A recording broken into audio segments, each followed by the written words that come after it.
for practice. So there we go. Staying optimistic that Mother Nature will cooperate, and boy, it has been a tough one, as she's cost us a couple shows here and several others. Our sister track over there at Circle City Raceway, and so though the plus side is that means Eddie Van Meter tonight has a night off over there. He gets to race with us tonight. They actually said some sort of monster truck They show do. over here. And I'll have a bit of a story later on about okay. that one. So we'll share later on when everybody's watching. All right, we're up on YouTube. We are up. There we go. YouTubios, you are on in like fun. We're doing the free feed on the YouTube. Let me get that working now. Yeah. Thanks for everyone that will be that's tuning in on our YouTube channel for the free live look-in for practice. And remind you that this will always go live during practice on our race nights. And then once we go to racing events, we will be strictly on our speedrome.tv. So give you a chance to get a live look in at practice, and go on over and subscribe to YouTube TV while you're watching that on YouTube. I'm looking for us. Yep, and like and subscribe to the Indianapolis Speedrome page, and then go over and get your subscription to Speedrome TV for our pay-per-view action to watch the racing. That's $39.99 a month, which is the best value in all short track racing. But welcome everyone on that. We'll be seeing the Fords here shortly, followed by the Mini Outlaws. Yep. So Fords to the on-track gate, please. Fords to track. Go and call you out here. Fords to the track. Ford Division to the track for oval practice, please. Ford Division cars to the on-track gate, please. And tying into the YouTube with the Speedrome.tv that we do, on your Speedrome.tv subscription, you've got a bunch of older events there. If you see something there that maybe you'd like to do one of those watch parties on, drop us a line there that you think that'd be pretty cool. There's a couple of old events. We go all the way back in the 1980s. A lot of fun races there. And if you want to check that out. Everything new from 2017 on is up there. But, yeah, like you mentioned, there's some things on there from past decades. We got a lot of other stuff that's not yet put on there. So there's some things we could do that are off there, but there's some great stuff on speedrome.tv. And I'll give you a little teaser here that Scott's claiming he's got his secret file of programs to toss in. So if you've got something like that, hey, let us know. Yeah, that's where that first JAKES 150 came from. It's not actually on speedrome.tv yet, but it's on our YouTube channel now, that watch-along version. So already folks asking about what time will be the Outlaw qualifying. Obviously, we're still at this point just trying to get some cars out here for hot laps. We need our Fords to the track for a hot lap session, Fords to the track for hot laps. Yeah, we've got bridges to cross before we get to that. We've got to get in a couple rounds of practice for everybody, makes sure the track's good enough to go. And the qualifying could happen before the racing starting, or it could be something that we'll include in the program as that goes along. So we're sort of playing this by ear just like you guys are, and might rearrange things, whichever's best to make the program work. As you know, we're already a couple hours behind, or an hour or so behind of things. So, and I see the first Ford, and of course, don't you know, it's the most dangerous ginger in the east side, and that is going to be Zach Deitches in the Orange Crush #2 machine, make his way to the gate. Zach stopped by the pit office the other day, and they've got an He's Outlaw. off the barred list again. Okay. Yeah. They've got an Outlaw figure 8 car still over at the stables, and I said, hey, Zach, when are you going to get that Outlaw car out and you yourself move up there? And he said, I'll let you know a secret. I don't like to stop at the crossover, so that's something I kind of got to get worked out before I start running in the Outlaw. You got to work one pedal at a time. I understand. So we'll see how that goes for him. All right. Got a couple shout-outs there on our YouTube. Fire Chief saying hi. Well, I don't know the Fire Chief, but okay, hi. And Dan Shue, of course, always commenting on the fact that we had the blue Ford pickup truck out there and taking a peek. Joanna, what time is Outlaw qualifications? Good question. Thank you. Next. Yeah, once again, we're flying with the agenda by the seat of our pants. We're going off kilter here with what's going on, and we'll move the divisions with what's best for the track at the time. And like I said, the Outlaw figure 8 qualifying may happen between practice and the races starting. It may also be something that'll be part of the racing program, just depending on what time the track conditions are best for that. All you folks on YouTube, our YouTube channel, please, we remind you to like and subscribe on there. We're only a couple of subscribers away from 300, so we'd like to get past that here today. looked at some statistics that 85% of the people that watch these feeds on there are not subscribed to our YouTube channel. So we'd like to get you folks to like and subscribe that, and it'll also, when you do that, it'll give you a notification every time we come on with something new, whether it be live or something from the archives. So it'll help you keep in touch with your Speedrome Nation stuff by liking and subscribe on there. So please do so while you're on there. I got a couple of them lined up there. The on-track gate. I got one track guy. It's Gerald McBoing out there on the track. Got the broom set up, so we'll get him out of the way. And he may have, since we oval practice, I guess he may just be staying out there and be a speed bump for us. But, losing the tarps and got the oil dry tubs and fresh shovels. And a nice little crowd of Ford cars ready to go. Yeah, and let's see what we got signed in. How many of those folks today so far? We have, looks like 16. Or no, I'm sorry. Looks like 10 or 12 or so already on the sign-in sheet there for the Fords. Get those racers out here. Oval and 8 racing for the 4s. Oval and 8 racing for the Minis. And let's see, oval and race for the factory front-wheel drives. Just figure 8 just figure 8 for factory front-wheel drives. So nice little turnout. That's had me, not something we've really run very often. It has been the factory front-wheel drives on the 8. Yeah, so it'll be fun to see some of those. And these will not be the Pro Comp guys you might have seen a few years back. That was kind of like ruined it for some. That we had a couple of those Pro Comp type cars coming out and pretty much spanked our boys quite severely. But this is going to be our regular guys. A chance to shine on the 8. Chance to see if maybe there's something get rolling again. And some regular figure 8 races for the factory front wheel drive. So I'll be curious to see how that goes here tonight as part of tonight's program. And all this is going to be carried worldwide live at Speedrome.tv. Thanks to you folks subscribing. We just clipped 300 subscribers on YouTube. There you go. Thanks for listening and going and subscribing there. We appreciate that. Keep the good work, folks. Steve Arnold peeking in from New Albany. Of course, our good friend Lisa Siemens and the lovely Miss Olivia over there working away at Third Turn Performance. Young Colin saying, yo. I'm guessing that's the our little short mullet head, ain't it? And Fire Chief asking, is there any jobs open up here? Well, there's some folks want to be announced that we do have need for another announcer. Wait a minute. Tori, I put the bar and the lock on the door so they can't get us out. Okay. Like the old Dr. Johnny Fever, we're locked in there here until you are. the end. All right, just don't use the word booger. And Steve Arnold, Dalton Hollenbach's coming up from the down south, coming to run a Ford on the oval. He's X number 22. Okay, keep an eye out for him, Steve Arnold. Thank you. Let's go. You said my name. Okay. Again, we're checking out the feed coming up on that YouTube page. Ask you please keep it family friendly, of course. See Zach Deeges in the Orange Crush number 2 machine first out on the track. Check out those wheels. I'll tell you. Those are new. They did. They actually paid for some paint. Oh, well, wait a minute. He does work. He does have his tree service. That might be some of the hazard paint he got off the county. Yeah. Chris Hanna on the 27H. Don't see him very often. Adam Arrington, of course, you're defending. And I can't defend it again. Rookie of the Year in the 24. He's the reigning Rookie of the Year. There you go. Britton Holford returns the 98. Justin going to 31. And our old friend Matt Whitty in the 22. Jimmy Burkhead comes back in action in number 54. 58 of Anthony Jackson. I think that was an... Yep, okay. Anthony Jackson did not get the 31 machine listed. And the 21. So a couple do not have the transponders hitting just yet.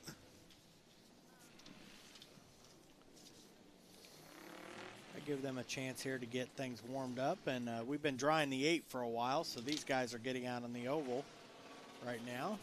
Ford's on the oval up first, followed by the mini late models on the oval, and then into the senior fast cart. So attention to the pit area, attention to the pit area, attention to the pit area.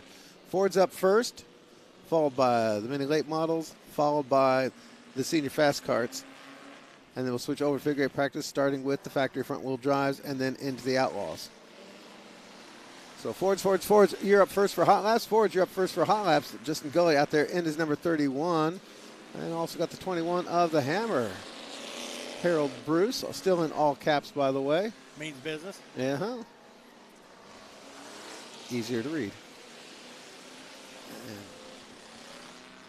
And Anthony Jackson said quick right off the bat. There you go. And you know these Ford guys, Tori, they aren't worried about any track conditions. They're going to jump on the gas right out of the gate here. Yep. Closely got to the old school street stockers that were mainstay here for so many decades now. The Fords are a bit close to the old bomber type cars. They are all front rear drive, front engine. That Chris Hanna's a name I don't remember from a long time ago. I want to say he's raced here like once or twice before this year, and I believe he ran with us over the dirt track once or twice. Maybe that's where I'm remembering the name from. The same on the results over at the dirt track. Other than that, I'm totally in the dark about what's going on. That's a Fire Chief Neeser K. Hi, Neeser K from Florida. Stacy and Madison checking in. Of course, Stacy Poindexter there, Steve Frost's baby sister. And have we yet seen Steve Frost checked in? Good point there. I'm hearing that he's supposed to be here tonight. He always likes to run the JAKES 150. Yep. It's sort of his season debut, but haven't seen him check in yet. Yep.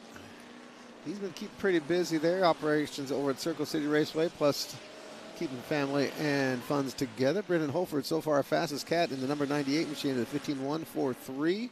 Harold Bruce, number 21, gave us a 15.186, nicely matched up. And Adam Arrington's number 24, a 15.230.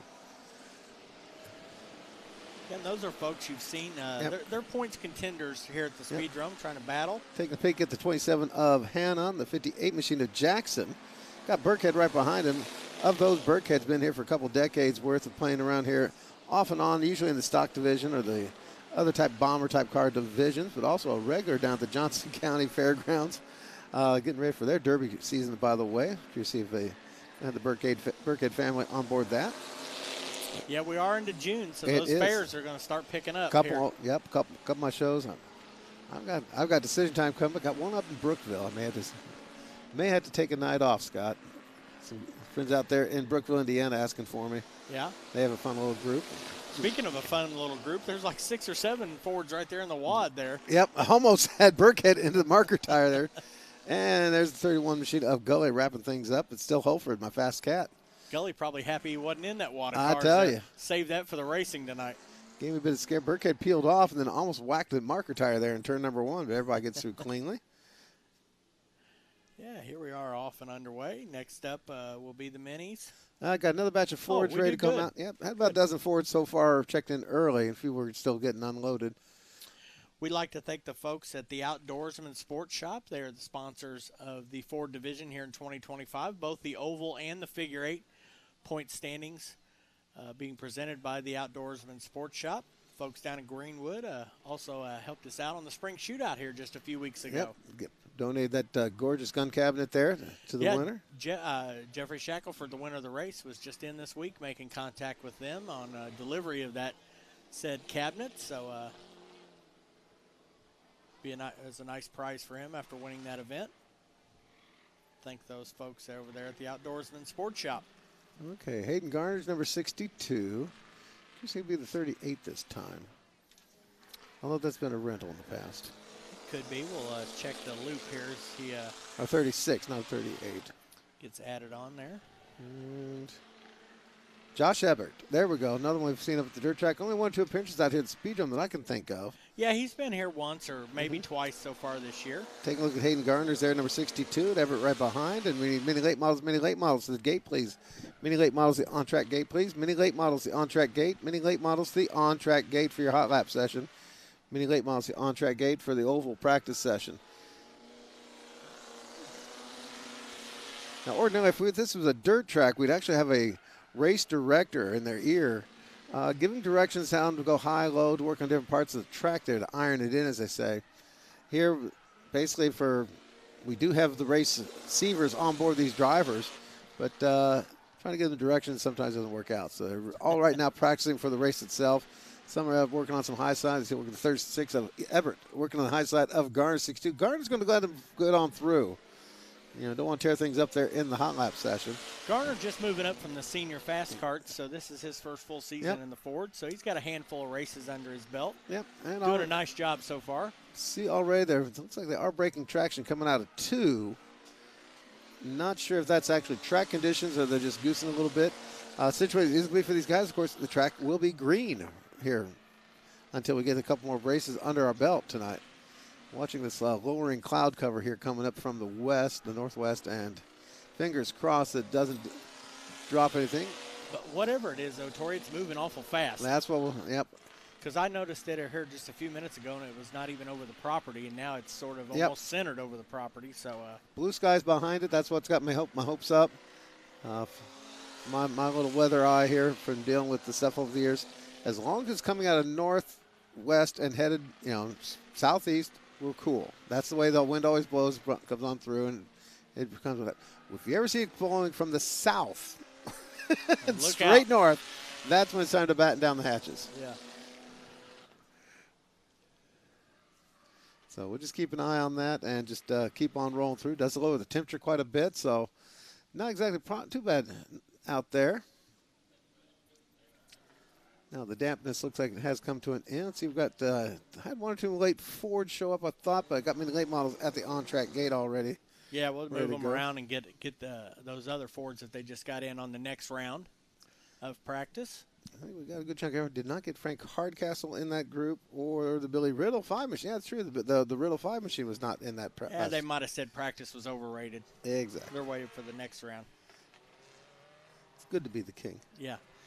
Here we go with the Mini Outlaws coming out. Mini Outlaws presented by Brown's Oil Service here in 2025. And these minis will be running on the oval and figure 8 here tonight. Yep. They've had a few weeks off here at the Speedrome. Kyle Norris is number 9. There's Jackson Navarro, number 22. Oh, my goodness. Somebody's got some new paint. 88 machine of Nathan Arthur. No, 81 of Nathan Arthur. 88. Is it going to be Rodney Smith? It is Rodney Smith in the 88. Yeah, I think that's a new one coming Cody out Mason. there. That's Cody Mason redid the paint, and that's one. There you go. That's a brand new car, actually. He's been working on this chassis for a while. He's put the backup car up for sale. And has got this new ride out here tonight. Cody's a record driver. Saw him at my place business. He's telling about that one. And the other was Levi Hargraves in the 315. Technically just the 3. Is he calling it a 315? He is going to stick with the 315 program there on that one. So Hargraves in that multicolor number 3. Take a look at him on the backstretch there with Navarro. There you go. A couple of our junior fast kart graduates. Yeah. That moved on up. Levi, it's here been a couple times so far this season. Yep. Not been to all the races, so glad to have him back here. Definitely one of our hard chargers here in the division.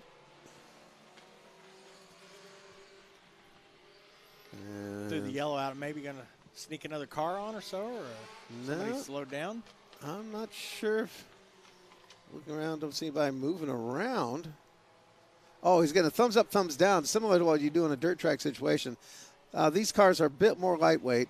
Bit more power, and they're basically on some racing slicks type tires. So yeah, a little different for them as opposed to the Ford cars that were just out. Yeah, Ford cars running on treaded tires, so they can handle the damp track a little bit better. And big and heavy, and they're supposed to slide around and handle it badly.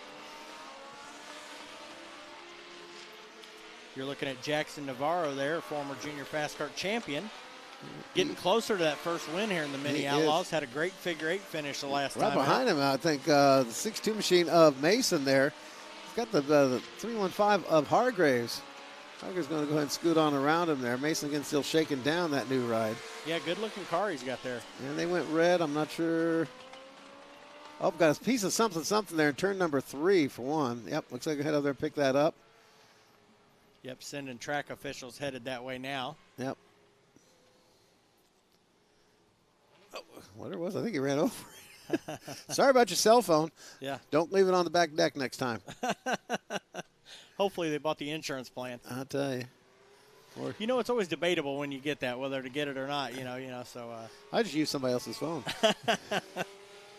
Make it their problem. Again, got the track open right now for the mini late model practice. There's no more mini late model on the roundy round. We'll go straight into the senior fast cars. So senior fast cars start making way to the on-track gate. Senior fast cars start making way to the on-track gate. Mini late models, track still open for your oval practice. Mini late models, track still open for your oval practice. I think there's probably going to be a second group or so from what I've seen from the entries. Seen maybe a dozen or so, and we've got about half of them out here now. So probably Steve Vickers in the group ready to come out next. Rodney Smith so far, fast cat, 13.624. Kyle Norris right there, 13.634. Up there goes Navarro, 13.561, your fast one, in the 22. They're putting more heat in that track and getting these laps going, and you see those times tumbling down. Yep. Rodney down, 13.545, so, turn laps where they need to be. Hargrave slows down big time there on the back stretch. Not sure what's up with that. White flag is out, but he's definitely slow there going through 3 or 4. Now he's going to head for the infield, whatever he's got going on. Coming to the checkered here for the first group of round 1. Oh, your buddy Kyle Norris there ends up with a fast time. Snuck it in at the tail end. Yeah, Kyle's quick. One of the best to ever run the senior Faskarts out here, Kyle Norris. He's another driver closing in on that first mini Outlaw feature victory. Now, I already got my first Outlaw at the gate. We need to see. I'm not sure somebody just that might. Well, maybe not sure what's going on with that. Maybe Charlie Hargrave's just unloading, moving around. I don't know. But got some more minis coming out. Charlie's got his pit spots right there, so maybe it's just sort of an optical illusion of. And plus, with the front ends of the mini cars, you know, they sort of look like the Outlaws from a distance, especially with my old eyes. There you go. That big cloud you were talking about, Tori, it's now moved past the center of the track, so whatever it's doing, it's quickly moving its way through there. Keep going, keep going, keep going. Got another group here, the mini Outlaws here. A couple of our friends from up in the northeast here that have joined us. The 01 of Matthew Benzenbauer, the 19 of Ryan Krugler. 49, there you go, Steve Vickers. 36, Mr. Coop back in action. Mike Coop back with us. 72, Victor Rybold. Yep, seen Mike Coop post on social media that they've done a lot of work here the past couple weeks on this car, and it's been getting faster and faster, and he hopes to be even better this evening. The former Legend star. I think that's Jeff Smith, the former Street Stock champion also out there, the 33. I actually saw him smiling at the end of a race the other day, so I guess he must be liking this car. Yeah. He's not been known to do that after a race. Yeah. Well, unless the medication is kicking. Whoa.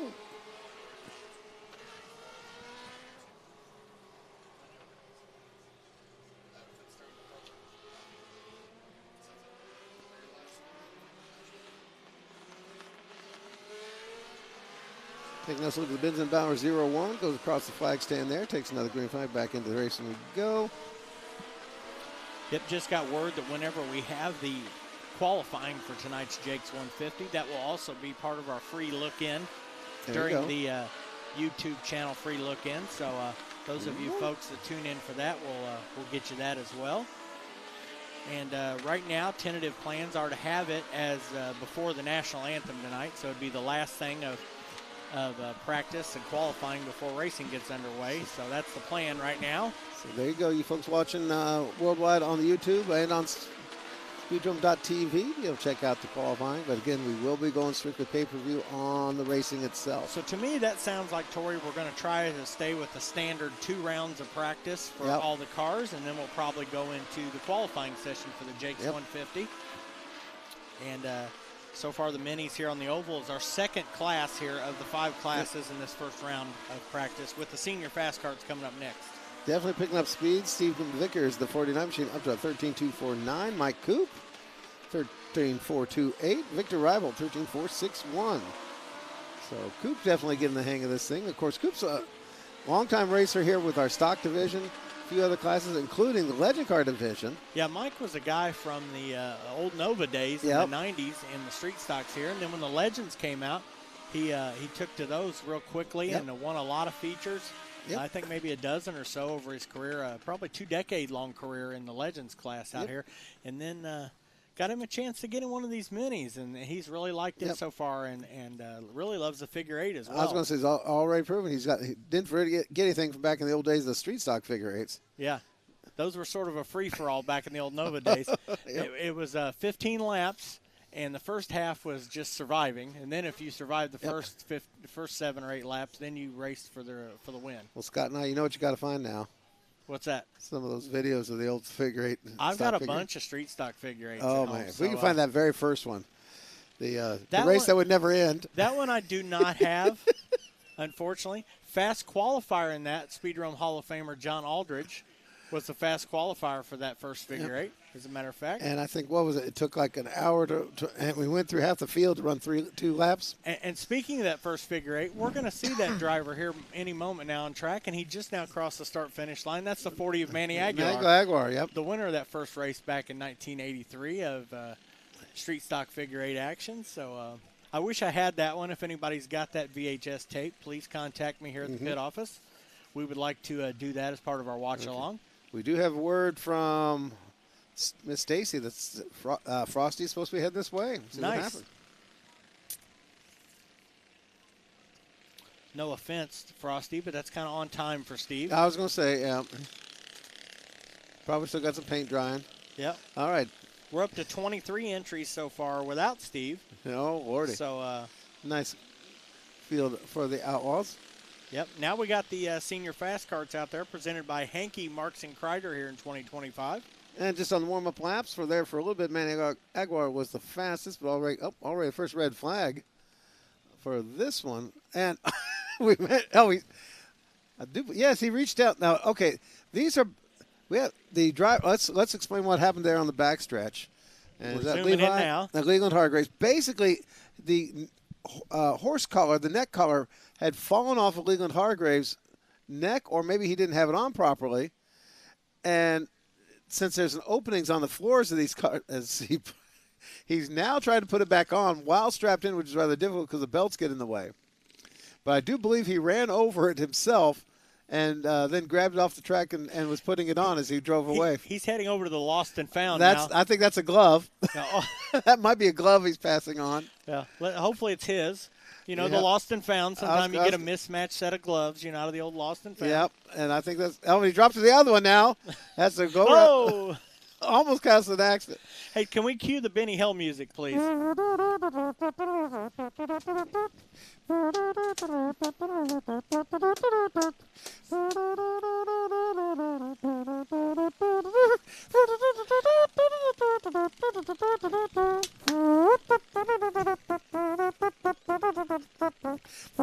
I could do this for a while. Thank you. Thank you very much. You're welcome. I'm here all week. Try the veal. So Leland Hargraves finally got properly dressed. I hope we remember to zip up. At this point, that's the only thing lacking. Hey, but we're ready to go. We're back green. Leland as well. Ready to go. Okay, on the track right now. Hayden Gerke's number 5 machine is rocking it out there. So far, 69.79, his best lap. His brother Jared Gerke in the 2. Next up, Manny Aguilar, the old man there in the 40. We're going to have Brooklyn Vinegar. Her first season is out there in the 87. Remember, she's doubling up. Oh, wow. Making up for lost time, though. Leland Hargraves just set fast time, 15.974. About 4 tenths faster than the field. He's trying to make them forget about his wardrobe malfunction. Yeah. Dale Armour's number 23 on board, as well as, who I missed, Danny Dodge in the 22. Yeah. It's a little girl power out there rocking it out. Danny's still trying to find a happy place in these cars, but I got to give a shout out to that whole team there. Has definitely they don't know how to quit. They don't know how to surrender. They don't give up. No, she's shown a lot of speed. Had some bad luck. A lot of not of her making. Yep. Take a peek there at Manny Aguilar across the stripe. Cameron's going to try to pick up some of our other friends. There's Danny in that group there in the tail end, the white number 22 machine on the tail end. Yep, you see Brooklyn up there in the other white car with the big wing on top there. Yep. Now, these carts, we run, in case you're new here, we do run the juniors and the seniors. In fact, juniors. Got that junior fast cart camp coming up. Yeah, that's something to check out there on our Facebook page. A lot of the details on that. Got a lot of instructional stuff coming up for the youngsters. And some of the former drivers are coming back to give a hand and give some tips and things for them. I know we've already talked to Braylon Etter and Colin Dickey, and they're going to come out and help some of the youngsters out and give them some ideas on that. So that should be fun. And let's see if we got the dates on that. It was 25th and 26th evening classes, if I recall. Yep, during the week. I think it's about just under 2 weeks from now. I think it's a Wednesday or Thursday of the week of the 28th. The 28th is the race that weekend, so it'd be that 25th, 26th, something like that during the week.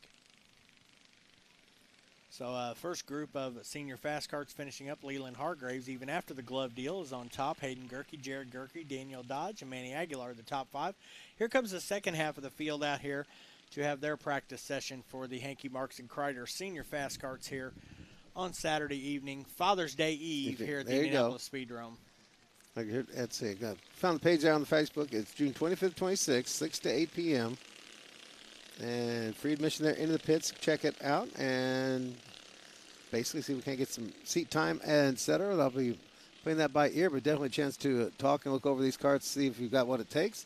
And you can check that out at our Facebook page and be here part of that if you or your youngsters are interested in. And it looks like Indiana Fever did pick up the win there. Their first loss for the New York Liberty. There Good you job, go. Fever. And Kurt Gerald's now breathes a sigh of relief and touches himself there. He's very, very happy. Out in this group here so far, we have Marky Griever in the 27. We got Gavin Bliss in the 36, the 75 of Jetty Jones, the 91 of Mark Purvis, and the 63 of Justin Bliss out here in the second group here in the senior fast carts. Justin all right up to second quick there with a 16.020. He's another one that's been quick each and every week. Yep. Just sort of lost his mojo late in the races the last couple of times out. He's looking to rebound tonight. Gets her down to a 15.959, still holding the second quick. Leland Hargrave still tops the speed charts there. Take a look at him going on the outside of the Marky Griever. Griever for newbie this year. And now Bliss. Not new to motorsports, but new to this division. New to this stuff. Sure. And now Bliss pulling up on the Purvis mobile. Purvis pops up high out of the way. Mark just not having a go-to year here in 2025. But well, he hasn't gotten that feature victory streak or anything, but he has tons of great finish, though. He's had a lot of good points nights, but I'm sure he's ready to get back into victory lane here, the reigning series champion, the 91 of Mark Purvis. But the other part of that is, of course, last year he was still waiting for that first win all season long, too, it seems. Yeah, but I tell you what, once he got that first win, he was in contention for victories the whole rest of the season and piled up enough points to win the championship. Once you lose that chair, you get all kinds of confidence. And check out Justin Bliss. We got fast time has been Leland Hargraves at 15.708. Justin Bliss, 15.778. And those are team cars, so it's interesting to see them close. Yep. A couple of different driving styles for and those then Gavin teammates. not far behind at 15.859. So right now, definitely got things together for that squad. Yeah, 1, 2, 3 there for the old Bliss Motorsports folks. Yep. Of course, Gavin, a rookie this year in the senior fast carts, moving up from the junior division. It's time to bring out the big boys with their big toys. Right after the factory front-wheel drive figure 8. And see who comes out for the first section.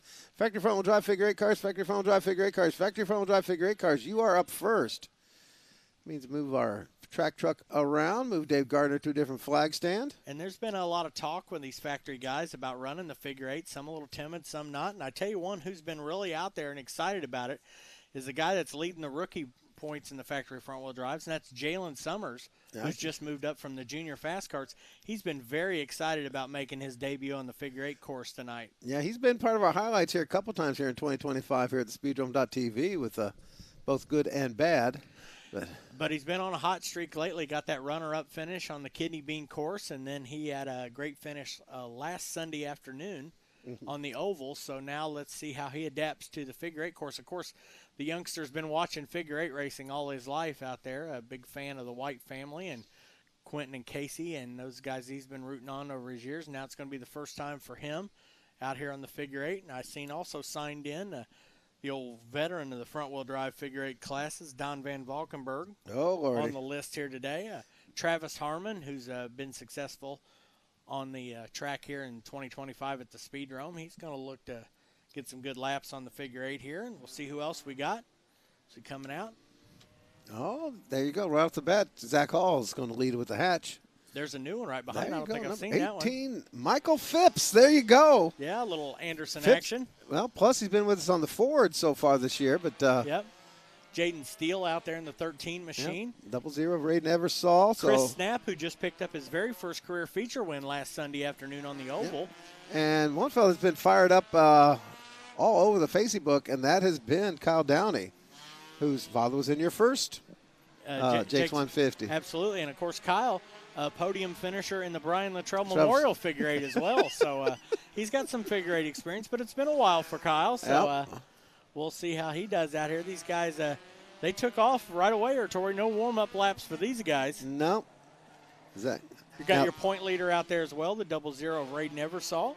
Now, the footnote to this so far is they're actually turning. Now, we're looking at these 21-second laps. I mean, you and I both remember back in the day, that used to be that was an okay time there for a Saturday night figure eight car. Well, the pole for the first JAKES 150 25 years ago was 18.8 something or other. So that'll tell you that, that's still no slouch getting around there. Yep. And these guys definitely on the gas. Phipps there, of course, the Phipps folks have a ton of figure eight experience in their family, and Michael has won several Ford figure eights out here at the Speedrome. So. Michael, Randy, and all the others out there. So it's interesting to have them come and visit for this event. We were talking beforehand for the program, you and I, that I was kind of hoping we'd see some Sportsdrome guys, because I remember how they showed up with their Pro Comp cars a few years back and kind of spoiled the whole show for all of us. But as you're telling me, they don't have that program anymore. Yeah, the Fords are so prominent down there at the Sportsdrome area that the front-wheel drive deal really never took off for any significant amount of time, where we had a lot bigger front-wheel drive class up here, and the Fords were big down there. So they're, both entry-level type divisions. So just something that worked out different as the Fords were sort of born down there at the Sportsdrome. And another one of your buddies should be coming up here. Let's see if he's out there for the hot laps, and that's going to be the 19X, Elliott McKinney. That's a guy that's got a lot of figure eight experience, whether it be the Fords or even the Outlaws. He's popped in with us for a bunch of 3 hours here the last few years. Yep. And I want to say he ran a good chunk of the last time we did run these factory front wheel drives. Yeah, when we had a lot of those pro compact style races, especially when we were running World Figure Eight Weekend, he was always a guy you could count on to be here for that. Yep. Take a look at that Michael Phipps machine there. We've got the hatch of Zachary Hall right behind.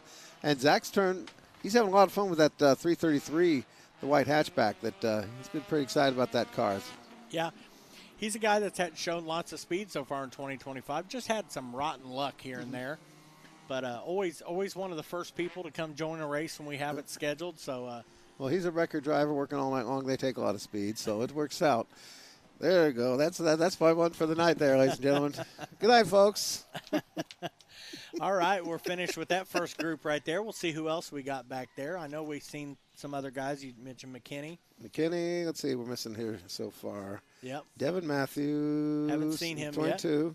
Yep. Jalen Summers. Yep. Now, that'll be a curious one here for Jalen Summers, because this is not only his debut season, fresh out of the junior Faskarts, but coming to run the figure eight, too. Well, here he is, moved up to the front-wheel drive division, and only in a month or so of races, he's had the oval, and he's had the kidney bean, and now the figure eight. So he's getting thrown in the deep end right here. There you go, the 94 machine of Harmon, the 64 Van Valkenburg. There's the 41 of Summers, we're talking about, and the 22 of Devin Matthews. Yep. I guess so far the registered have not seen Jessica Bush. Yeah.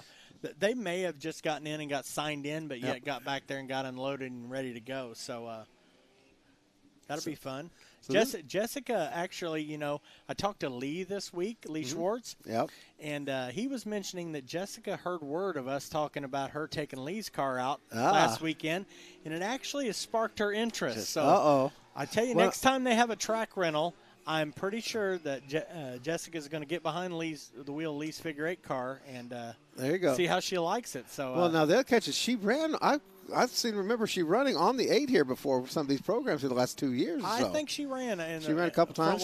She's never race. Shied away from anything on this track. No, not at all. So tough old customer. Obviously, a lot of that, quite a throw down to get on Lee's operation, but Lee, I think they really try to make sure she's got a car to go. Yep. Whenever possible, but I'm actually going to keep an eye on Summers. This is a heck of a way to kick off your racing career. It's similar to the way, although usually and traditionally the Speedrome for us growing up is you did the street stockers for a while, or in the later years you did the bombers or road runners and moved on up. But now to come straight from the juniors into this one, now we've been seeing the juniors go into legend cars. Yeah. But to come straight into, the bigs is going to be interesting. This is one where you probably want to have a cam back there on Mama. Yep. Mama's probably a nervous wreck right now. Yep. Because even Kyle and Kevin don't even run the 8. So this will be an interesting one. But he was real excited about it. He's seen when we were talking about the weather today, he was like, please don't rain out. I want to run the figure 8 so bad. Mm-hmm. So here he is out here for his first laps on that. So And also on the track at the same time, be sharing it with Don Van Valkenburg, who's won these before. He's won a lot of these front-wheel drive figure 8 races. And even going back when you guys had a bit more of a modified car running a few years back. Well, and when we had the Hornet figure 8 division, Don was a champion of that. And if I remember right, he was one of the winningest drivers in the history of the track in the Hornet figure 8 class. So definitely tons of experience for him. He's probably the odds-on favorite here today. Just looking at it on paper, but then again, we don't race these races on paper. Nope. Outlaw cars, Outlaw cars, Outlaw cars. Be ready at the on-track gate. Outlaws, be ready at the on-track gate. And this first review at those cats coming up. Yeah, we'll get a check at the entries on that, see what we got an updated total on that so far. We are up to 25. 25 so far entered. So there you go. Who's showing up late here? Jeffrey was there before. Ben Lindbach's checked in. Mark Ben, Lee Schwartz, Jesse Tunney, Austin. So all 4 of the Tunney boys are in attendance. Oh, do we have a Dana at this point? We do not. No talking about the Dana. Okay. He's my cousin. We'll see Dana back here on autograph night, I would Autograph assume, night. on the 28th, here 2 weeks from now. I missed that Devin Matthews 22 machines right up high. I thought I heard a thumpity thump. That sounded good. Checker flag out. A couple of the most experienced guys up there at the top, Donald Van Valkenburg and Michael Phipps, first and second in times, and followed by Travis Harmon, Zach Hall, and Raiden Eversall, one of the point leaders here at the track. 20.8, 20.9 on those two for times. As we're talking about, times past, we go back to the first 3 hour, and Hargesheimer, I think he was like a 19.9. And that was with the full-blown Outlaw type dirt late model and big fat tires. And here we go. The return of the number 23, ladies and gentlemen. Homer's bouncing baby boy. Eddie Van Meter in the number 23, back in action. Also number 3 machine of Kevin Brooks, the 51 of your buddy Lee Schwartz, the 15 of Dennis Sloan, who's hopefully got the rear end problems fixed. 32 of his bouncing baby boy Anthony Sloan, the 74 of Charlie Hargrave, still a gorgeous looking race car, and the 22 of Troy Hughes. Yeah, good to see Dennis back out there. I know he made it Sunday afternoon, but he just hadn't had all the bugs worked out of it yet. Only got to put in a couple laps there in the reverse direction, and I seen him on social media talking about getting all those back into the car issues worked out, and looking like he's ready to go. He had to sit and watch son Anthony put up a bunch of laps there in the reverse direction race. Now, throw out my little tidbit about Eddie Van Meter. Talked to him beforehand. As you know, he's got Circle City Raceways that's sitting here on the east side of town. He has been really slammed by Mother Nature and all this rain here in 2025. Lost a lot of programs, and quite frankly, he's lost a whole lot of money. Well, he has the track rented out to a monster truck program here this weekend. So basically, the monster trucks are paying for him to be able to come out and race, and it looks like they're losing their shirts out there with the bad weather. And look, so I tell you what, this is going to be for Eddie here today is a great relief of stress. It will. He's going to jump behind the wheel. He's going to stand on the gas, which he's not afraid of. Eddie's one of the hardest charging drivers here in the race. Eddie is a former World Figure 8 champion. In fact, he is the oldest driver to ever win the World Figure 8 championship. Which is weird because I'm still remember teenage Eddie and his street stocks days, and so Eddie doesn't race as much as he used to, but he's a contender every single time he shows up at the racetrack, and that's hard to do with these guys these days, is show up and be a contender with that, and he'll do that today. Again, 3-time winner of the JAKES 150. Yep. And he does keeps the strength up, so to speak. He's running the CRA late model type stuff on occasion, other fun runs. So yeah, and I tell you what, it's a lot of work keeping that dirt track running over there. So I imagine he spent a lot of time on track sweepers and tracks and trucks and full-time welder also for probably 60, 70 hours a week as well. Yep. So you mentioned Charlie Hargraves out there in the track. Charlie coming off a runner-up finish again. This is only like the 3rd or 4th outing for this brand-new ride of his. Yep. So he's got a lot of high hopes here tonight as the car gets better and better each time out. These guys, even though the front-wheel drives got out there on the figure 8 track, they're not really drying off as easily as these guys will. So you'll see the speeds increase lap by lap here for these folks here on the figure 8. Trying to spot some of the weepers that we still have around, and still, of course, they're down here at the south end.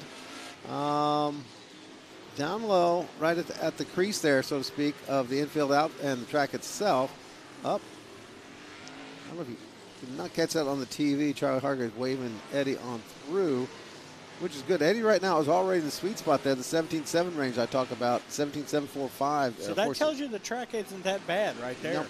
And Eddie, for a guy who's only been out here for solo track rentals, to already be up to that speed of what the guys normally run here in the first practice session. Right behind him, second quick, Kevin Brooks, the 3 machine. Yeah, he looks good already so far there as he passes Dennis Sloan. As we mentioned, Kevin got his first career podium in the Outlaw Figure 8 division last Sunday afternoon in the reverse direction. I guess if he picks up a win here in the Outlaws, puts him kind of head, well, I guess because he'll have juniors and Fords and minis, and I don't know if you count the minis, the oval and 8s as different classes. Yeah, but not too shabby for a teenager. Well, trying to track. We talk about sometimes, the Renaissance racers, guys like Doug Gregg and Jack Dawsey Jr., who's got tons of classes under their belts here, proving they can win in whatever they climb into. Yeah, and each of those divisions you talked about, really he was in them for a very short amount of time. Maybe 2 years at a time, and boom, up to the next thing, up to the next thing. Quickly reaching the pinnacle. He's in the ride that won the track championship last year. He's in the Hughes Racing stable for car owner Alan Hughes. Replaced Jeffrey Shackelford, who moved on to his own ride there. And Brad Brooks has just picked up right where Jeffrey's left off here, even with no experience in the class. So only a couple getting on. Let's see, 17.746 for Eddie, 17.910 for Charlie Hargraves had a good lap.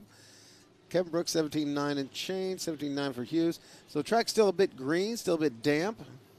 Yeah, and that's going to get better and better. I wouldn't be surprised if these guys in this first group are down the list here when we've had our third wave of cars here during this round, just because track conditions are going to continue to improve as more and more cars make laps out there. Up on Long Island, it's raining, and James King says hello, howdy.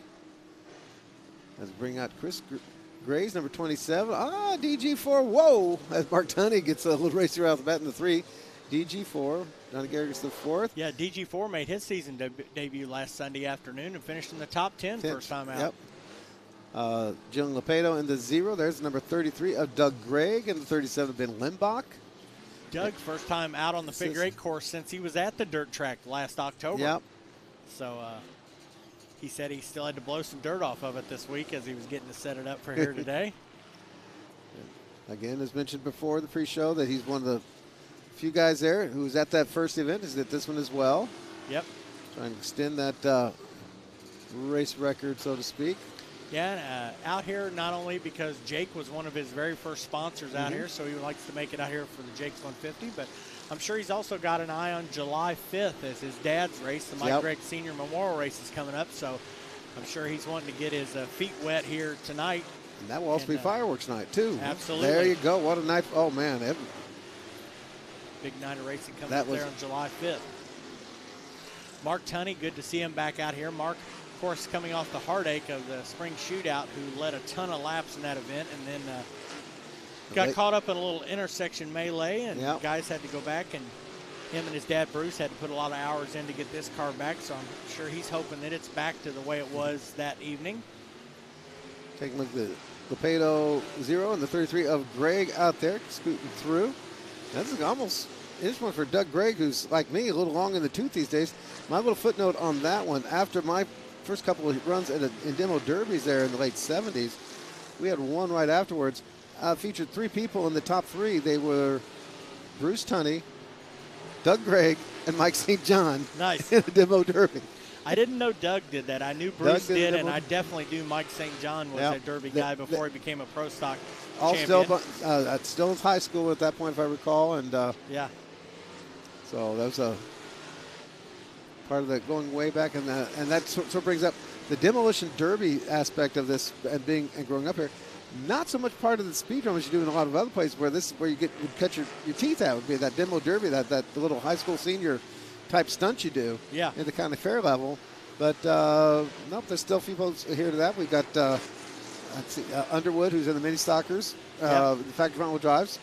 Came through the demo derby. Didn't you say Griever was a demo guy? Griever, and heck, nabbit. We saw him in the senior Faskarts. Yeah.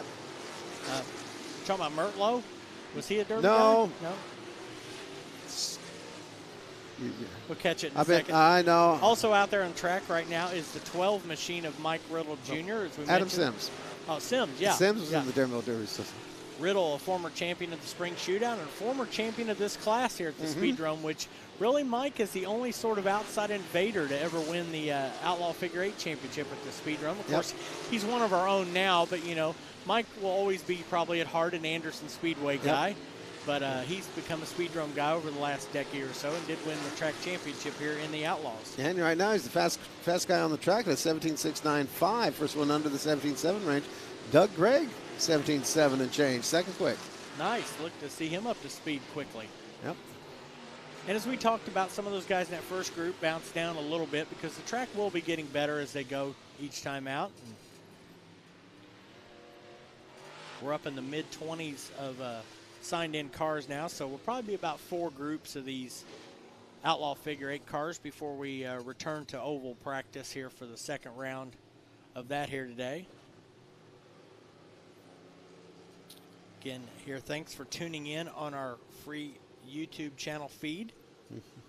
Watching practice here. This will go off after the practice and the qualifying takes place, and then you'll have to tune in to Speedrome TV and get a subscription there to watch any of the racing if you're there at home. If you're local and watching this feed, still plenty of time to get out here and join us for a big night of racing. There'll be 4 Figure 8 main events, 7 features in total tonight. And big wheels. And big wheels. The big wheel race, first event for the big wheels. Yep. Bring your kid, bring your big wheel. Yep. And we'll have 2 races. We'll have one for ages 3 and under, and then we'll have one for the 4 and 5-year-olds. So be fun here for a lot of these folks, even some of these drivers that are out here currently on the track. That was the first thing they hit the Speedrome on was the big wheels. I remember Ben Tunney's and Jesse Tunney's. Yeah. For big. Chad Sizemore was a terror when we get to the 6 and 7-year-olds. Boy, oh boy. he and Chris Turner were. Jerry Moore was always good at that one as well. Jeffrey Shackelford out for number 28, your defending champion. There is you see on your screen the 57 of Jesse Tunney, who was dominant last Sunday afternoon in the reverse direction race. Yep. Following him, we have one of the 5 cars there. Yep, and got a kick out of the show you had there today on the YouTube feed, showing the throwback show of the first JAKES 150, his father, Bill Tunney Jr., with a very similar paint scheme, that red and yellow. Yeah.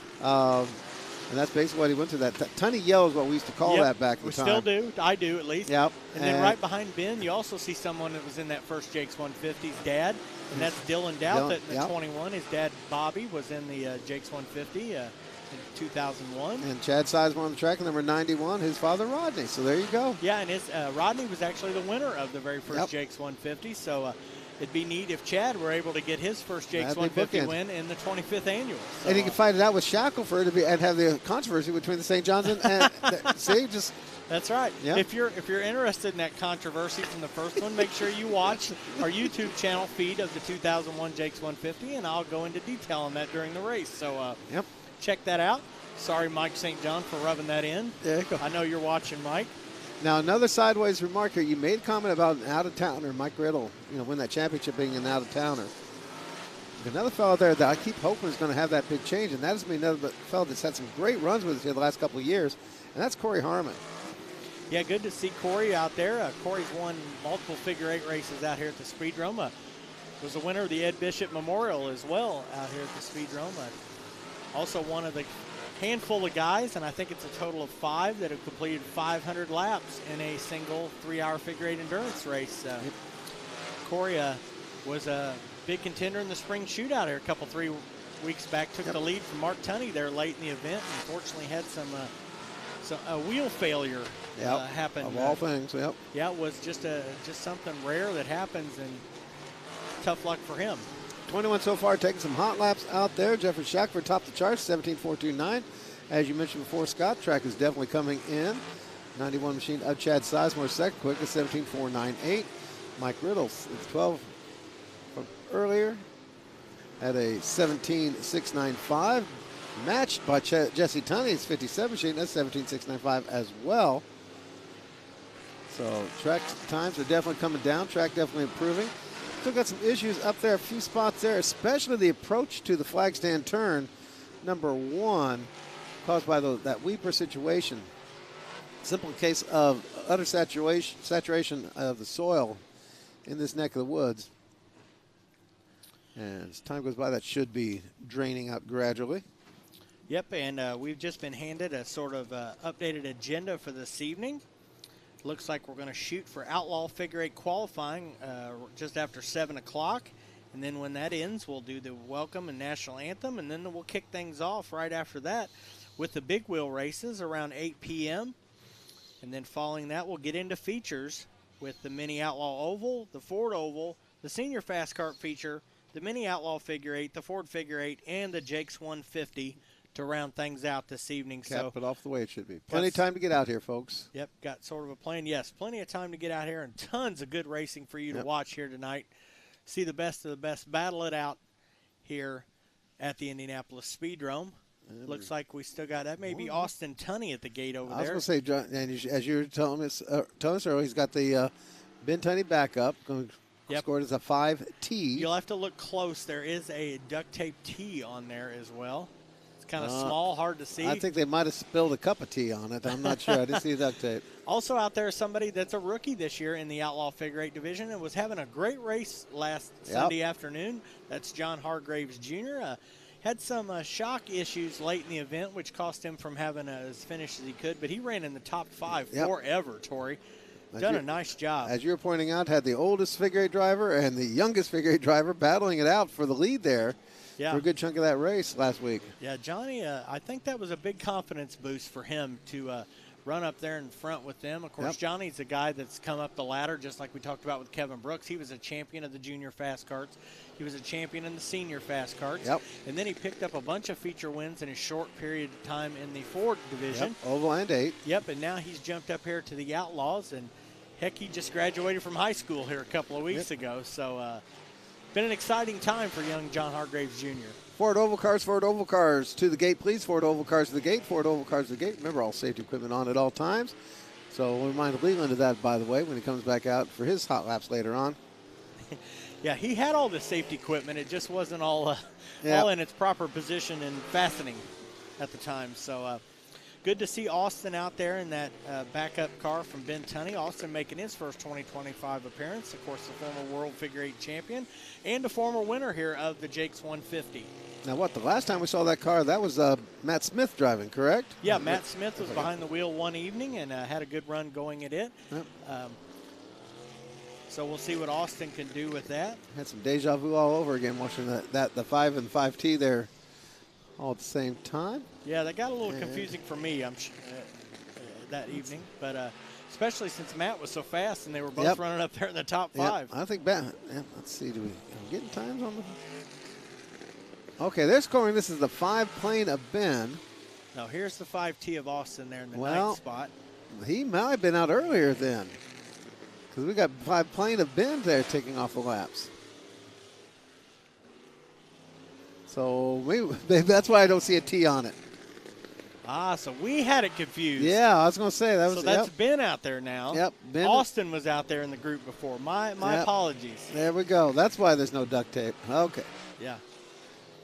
Well, I couldn't see the duct tape anywhere because I've got one of those skills that's prime for an announcer, and that's bad vision. And there you go. The word from Greg Scott. Ben is in that T8. Austin was driving there earlier. So there you go. Somebody in the peanut gallery filling us in on it. Well, and that's significant then. So if Ben's in the T8, that means this is the older car. Yep. So Austin is sort of doing the development work in the new car, which was out a little bit ago. So thank you for the update, and we apologize for having those two confused. So who else did not come out other than... How many do we have? I thought we had 25. Let me double check and see what we got on the updated list. Yep, 25 on the list. But only 23 scoring times. Let me browse through there and see if there's something. Whitaker has not been out on the track. That's correct. R.J. Norton Jr. R.J. Norton. Oh, my goodness. Wouldn't that be a return? Yep, first time out for the former World Figure 8 champion. He's on the sign-in list. No, he's probably got a couple. He's probably got the IV tube set up for the Red Bull, so I think that might be what the deal is. And we'll wait and see, but from what I heard, he was going to be driving Old Blue, which is a car that he won the JAKES 150 in back in 2002. And let me see, the first 2 JAKES 150 wins were in that car, which would have been 2002 and 2005. And then, of course, this favorable car is the reigning champion of the Sonny Thompson Memorial with his son R.J. Norton III driving just last July. So it's a veteran machine for a veteran driver. So, again, a heads up there, folks. We are going through the practice rotation. We are running a little bit late of what we had planned for obvious reasons. Mother Nature has, once again, made us work extra hard to get this program in.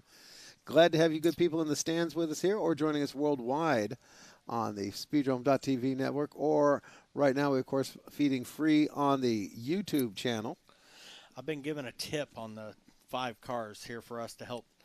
They've got Austin's nickname taped on the nose of the car that he's driving, so it says Sten on the front of that. So we'll have to take a look at the nose when it comes out next time. I've heard him call us a couple things over the years. We'll see. Hopefully that nose piece lasts through the evening. But we got the Fords coming out here. Brendan Holford's number 98. I'm curious to see which Riddle's going to be driving the 5. If it's going to be Tristan in the roundy round? I think Tristan is going to drive on the oval, and I think Billy is going to drive on the figure 8 from what I understand. Look like something that's under 117 pounds. That could be Tristan. And you're going to have Billy's not that heavy. He's just a lot more wilder than Tristan. They changed the right rear on the Deitch's machine there. Took off the mustard ride. He's putting, maybe those were the setup wheels. I was going to say, they went all mustard the last time, and now they got mustard Worcester sauce. Well, they got a different one on the left front as well. Look at the Hannah machine. He's got one of his tires. So Deitch's in the 2 machine has swapped a tire there with the 27 of Hannah. I tell you what, Tori, when you take one of those off and you leave it set for a minute, Hannah just said it was unclaimed. They just disappear. Yeah, said, it is. Hey, nobody had their name on that, so I just put it on my car. First time out today for the lead machine of Frank Hardcastle in this group as well. So there we go. We saw a couple. Former Roadrunner champion and veteran here of the Ford division here at the Speedrome. And not a bad little dirt driver either with his boy Cody. Yeah. Who's got a championship out there at Circle City Raceway. Yeah, Cody's more of a dirt-only guy, so we rarely see him over at the Speedrome. But he's, the Hardcastle family been racing out here a long time. Of course, Frank, a former Roadrunner champion, as well as his brother Jimmy, who we lost some years back. And that's where Frank has transitioned over to this car number 11 because it was Jimmy's car number. So kind of a tribute to him. Second round of practice, a little swifter and quicker than the first round of practice as we start to gear up through the end of our preliminary stuff here. Ford's on the track right now. Next up will be the Minis. Another round of the Fords and then into the Mini late models. Their final practice session coming up. Again, game plan, at this point, we're actually, that's good. I don't know if they may run a little extra or not. If we're planning to go in qualifying at 7:05, and it's now only about 6 o'clock. So still plenty of time to get everything rolling. Again, qualifications, figure 8 qualifying, Outlaw figure 8 qualifying at 7:05 scheduled there. Mark your calendars. And so we will be staying on the freebie feed on YouTube, plus, of course, always live worldwide at the Speedrome.tv. And you good people in the stands get to see it in person. So if you are new here, got your concessions available underneath the main grandstand, also on South End. Got you a bunch outside of Turn 4 as well, including the snow cone stand is open and ready for business. Adult beverages available. Please ask that you do have proper identification so you're allowed to it. Outside Turn 1 is my Indy screen print trailer. He's got you covered as far as all the goodies, souvenirs, and the like, T-shirts and hats and caps. He does have some sales going on right now with a bunch of his hoodies, so you want to check that out. And his clearance rack has always got a couple surprises on there. I don't know if they have any more of those AJ Foyt shirts. Man, I meant to grab one of those, but they didn't have my size. They only have so much in big guy. But go check him out outside of Turn 1. And then if you brought your big wheel, go see my boy Donnie Styles over there outside of Turn 1 there. Get yourselves registered. Those big wheel races will kick off the night's racing right after the welcome and the national anthem. So be ready for that one. Big wheel races kick things off. Glad to have you people here with us in the stands all around as we're rolling out another session, including number 58 Anthony Jackson out on the track. Look at number 24 of Adam Arrington's machine. Number 21 of Harold Bruce's number. She's going right, flashing across your screen there. 36 ride is always happy to be here. That's Joshua Everett Jr. back in action. And as I mentioned, Anthony Jackson's pardon me, number 58. Who else we got? 22 of Matt Whitty on the track. And 6'2 of Hayden Garner. We're told he's going to have a 22X ride. I'm not sure if we're being told or threatened, Steve Arnold. The X22.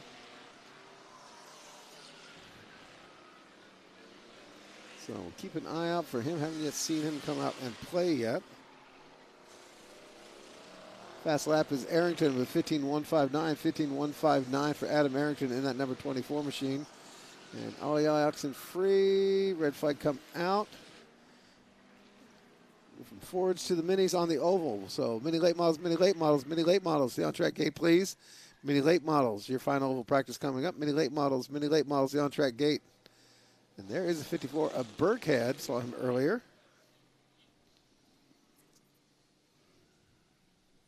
Sorry, Tori, just getting our updated agenda posted on our Facebook page. So you folks at home, if you want to see the schedule, the updated schedule for this evening, I just posted it on the Indianapolis Speedrome Facebook page to help you sort of follow along. And those of you local checking us out on the free YouTube feed, there's still plenty of time to come on out here before the racing events start. Lots of great cars and stars out here ready to put on a great show for you folks out here. Looks like for the most part the weather is moving off to the south and east of us. Spotty clouds, broken up clouds here coming in from the northwest where weather usually travels from. So we're looking pretty good at this point. Who do we add on? Yep, added the Burkhead, Jim Burkhead's number 54 machine. And many late models starting to line up. Did not see Lonnie Wildrick in these hot lap sessions. Has he signed in? He is signed in. Good. So he may he may maybe run a little bit late. Yeah, he's been here pretty much every event so far this season. Well, after you make the highlights tape, one big night there. Yeah, he definitely made us the most memorable Ford moment of the season so far in 2025. But you never know in these wild and unpredictable Ford machines what's going to happen next.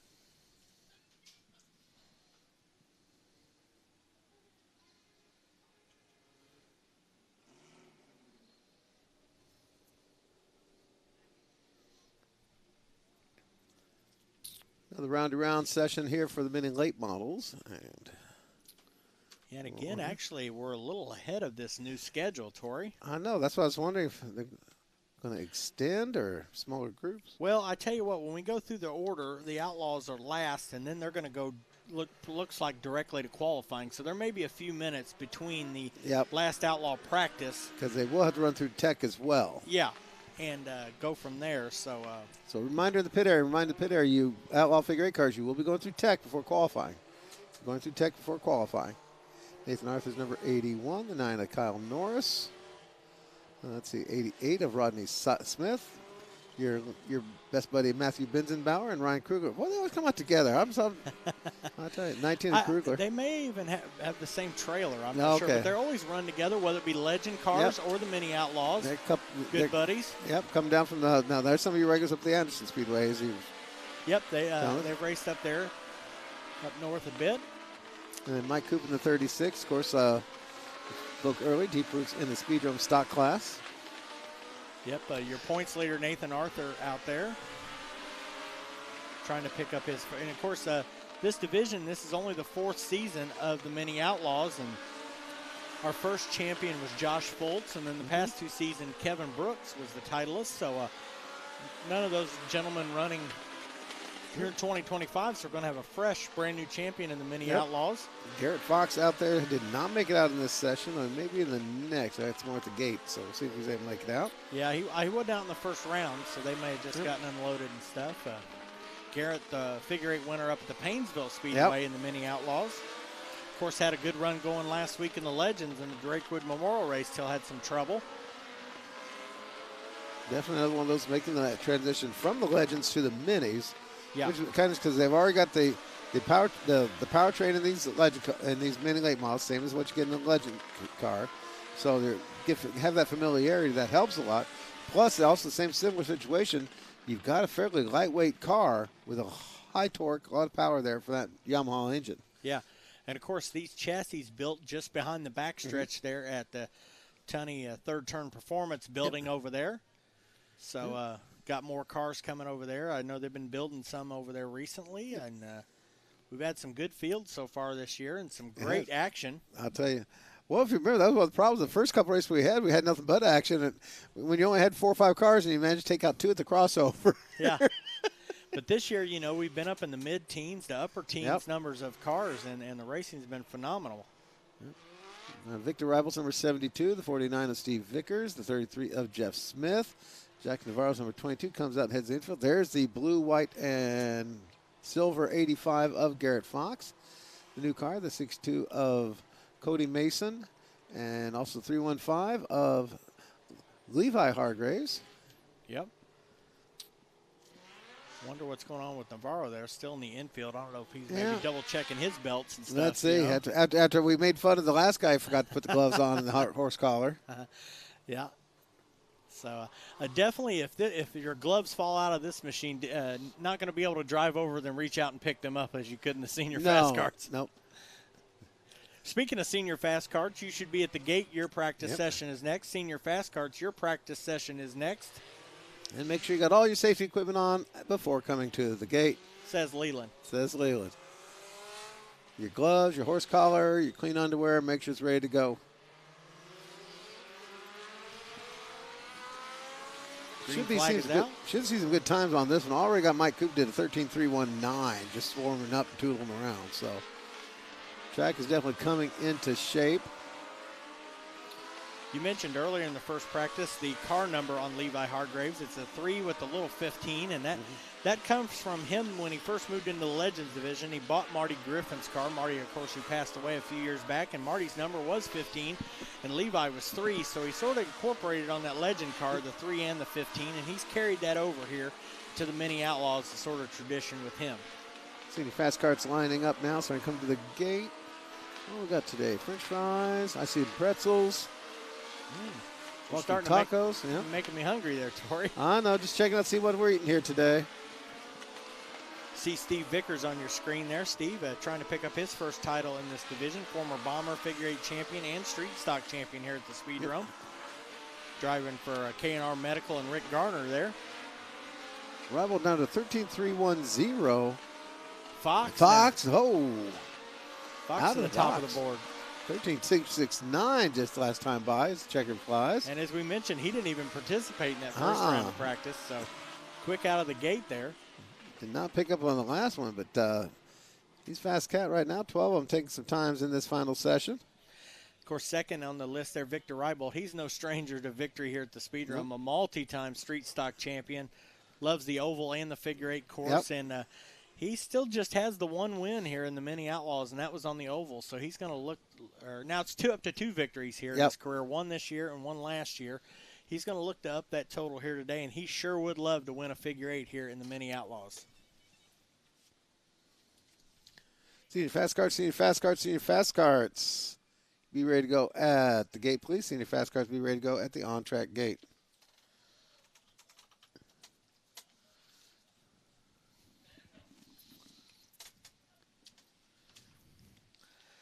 Oh, we did kind of forget to put that in there, didn't we? Yeah.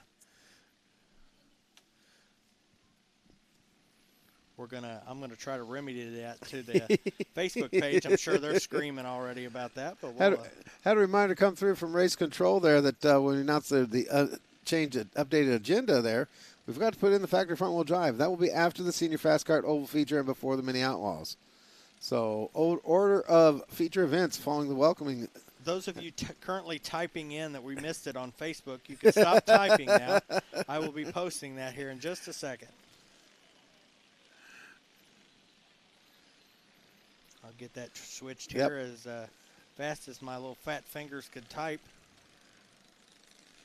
Out on track right now, Danny Dodge out there in 22. Brooklyn Bendiger's number 87. Scott Stewart Sr. is out there in the Yellow Submarine, 84. First time out tonight for Senior. Mark Purvis is number 91. Coming out turn number 3, we're going to have the Bliss Boys. 63 machine of Gavin Bliss, of Justin Bliss, and 36 of Gavin Bliss. And then Marky Griever's black number 27 for this session. Last call, last call, last call. See, adult Faskarts, adult Faskarts, adult Faskarts, the on-track gate, please. Last call, adult Faskarts, the on-track gate. All right, Colin, I said happy birthday to me. There we go. My little grandson Tommy, by the way, he's got one coming up here in a couple days.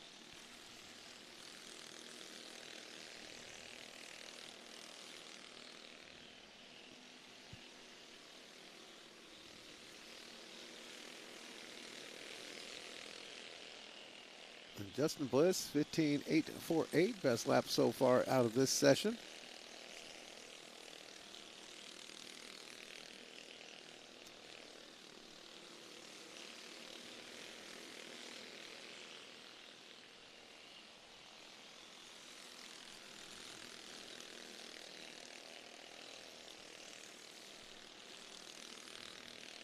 Always got one thing we spotted out in the stands there down at the south end between turns 3 and 4, just above our little speedrome.com logo. Another great racing tradition, and that's to get your kid his own set of flags. And so I got one there throwing the checker flag right now on this practice session. It seems like every racetrack you go to across the country, you're going to have at least 1 or 2 kids there in the stands. And it's kind of how the fever gets started among some of these young fans. All right, Facebook is fixed there. Got the little front-wheel drive. We apologize for that. You know, we're having to adjust things on the fly, you know, from the weather and things, and just slip through the cracks on there, but we got it on there now.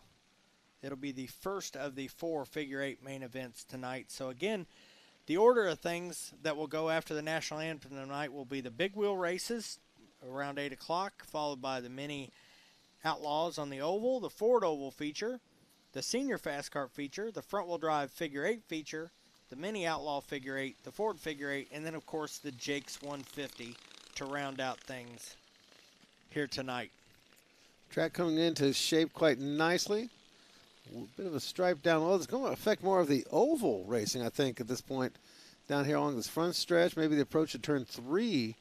For those take too low an approach, there'll be a bit of dampness. Now, there's no actual puddles, touch of dampness.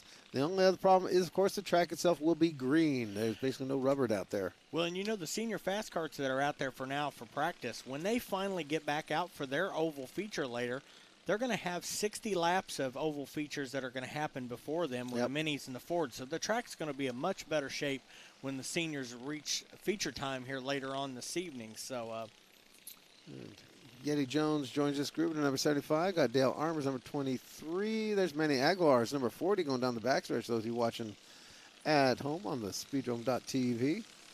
Also got number 15 of Whitney Dotson in this one. Now, that's true. We didn't see Jamila Dotson.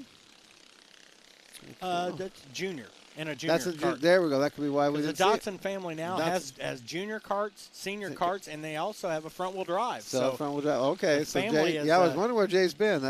Keep an eye out for him. Yep. Yeah, we'll see if he shows up to run in the figure 8 tonight, because I don't know if he's a figure 8 guy. We'll see. I want to say he ran with us the last time we did one, year before last. I sort of think that as well. That sort of sticks in my head as well. Because he was rather famous for, he showed up, you know, after practice was over, got signed on the tail end of something there to go racing. Yeah. And the situation, again, it has to do with being in a small track race situation where you've got guys work for a living. Yeah. Well, today with, you know, the weather situation, they may have had to remedy some things at home, you know, and get some things taken care of before they got out here to get going, you know. Might have had a little extra water at the house or something, you know. There you go. From these storms. Now I'm watching, let's see, Jetty Jones, she picked up the Sean 2.0. Nope, she needs to get her Sean 2.0 sponsorship now. I'm telling you right now. She was out there getting record driver training this past week. Ran into her at my other daytime job, so to speak. Nice. And so I think she needs to get She needs to get with Sean 2.0 and get a proper sponsorship. Early run there for Manny Jaguars. Already pulled the infield. Never even got up to speed. 18.3 after a couple of laps. We got through the second round, and it looks like the Team Bliss folks are still cooking here in round number 2.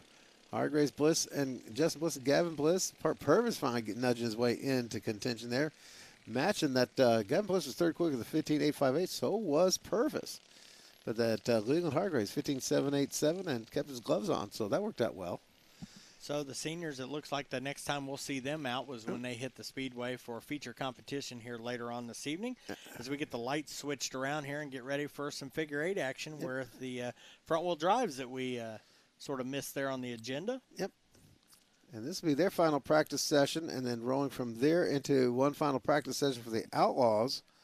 And then probably some shutdown time while we get ready for qualifying. Yeah, and these times that we on the agenda we posted, those are just estimated guesses and things. If things go smoothly, we may even get to start before that. But be prepared in the pit area. Be prepared, crews in your pit area. You will be going through tech before coming out to qualify. You will be going through tech before coming out to qualify for your Outlaw Figure 8 run. Yep.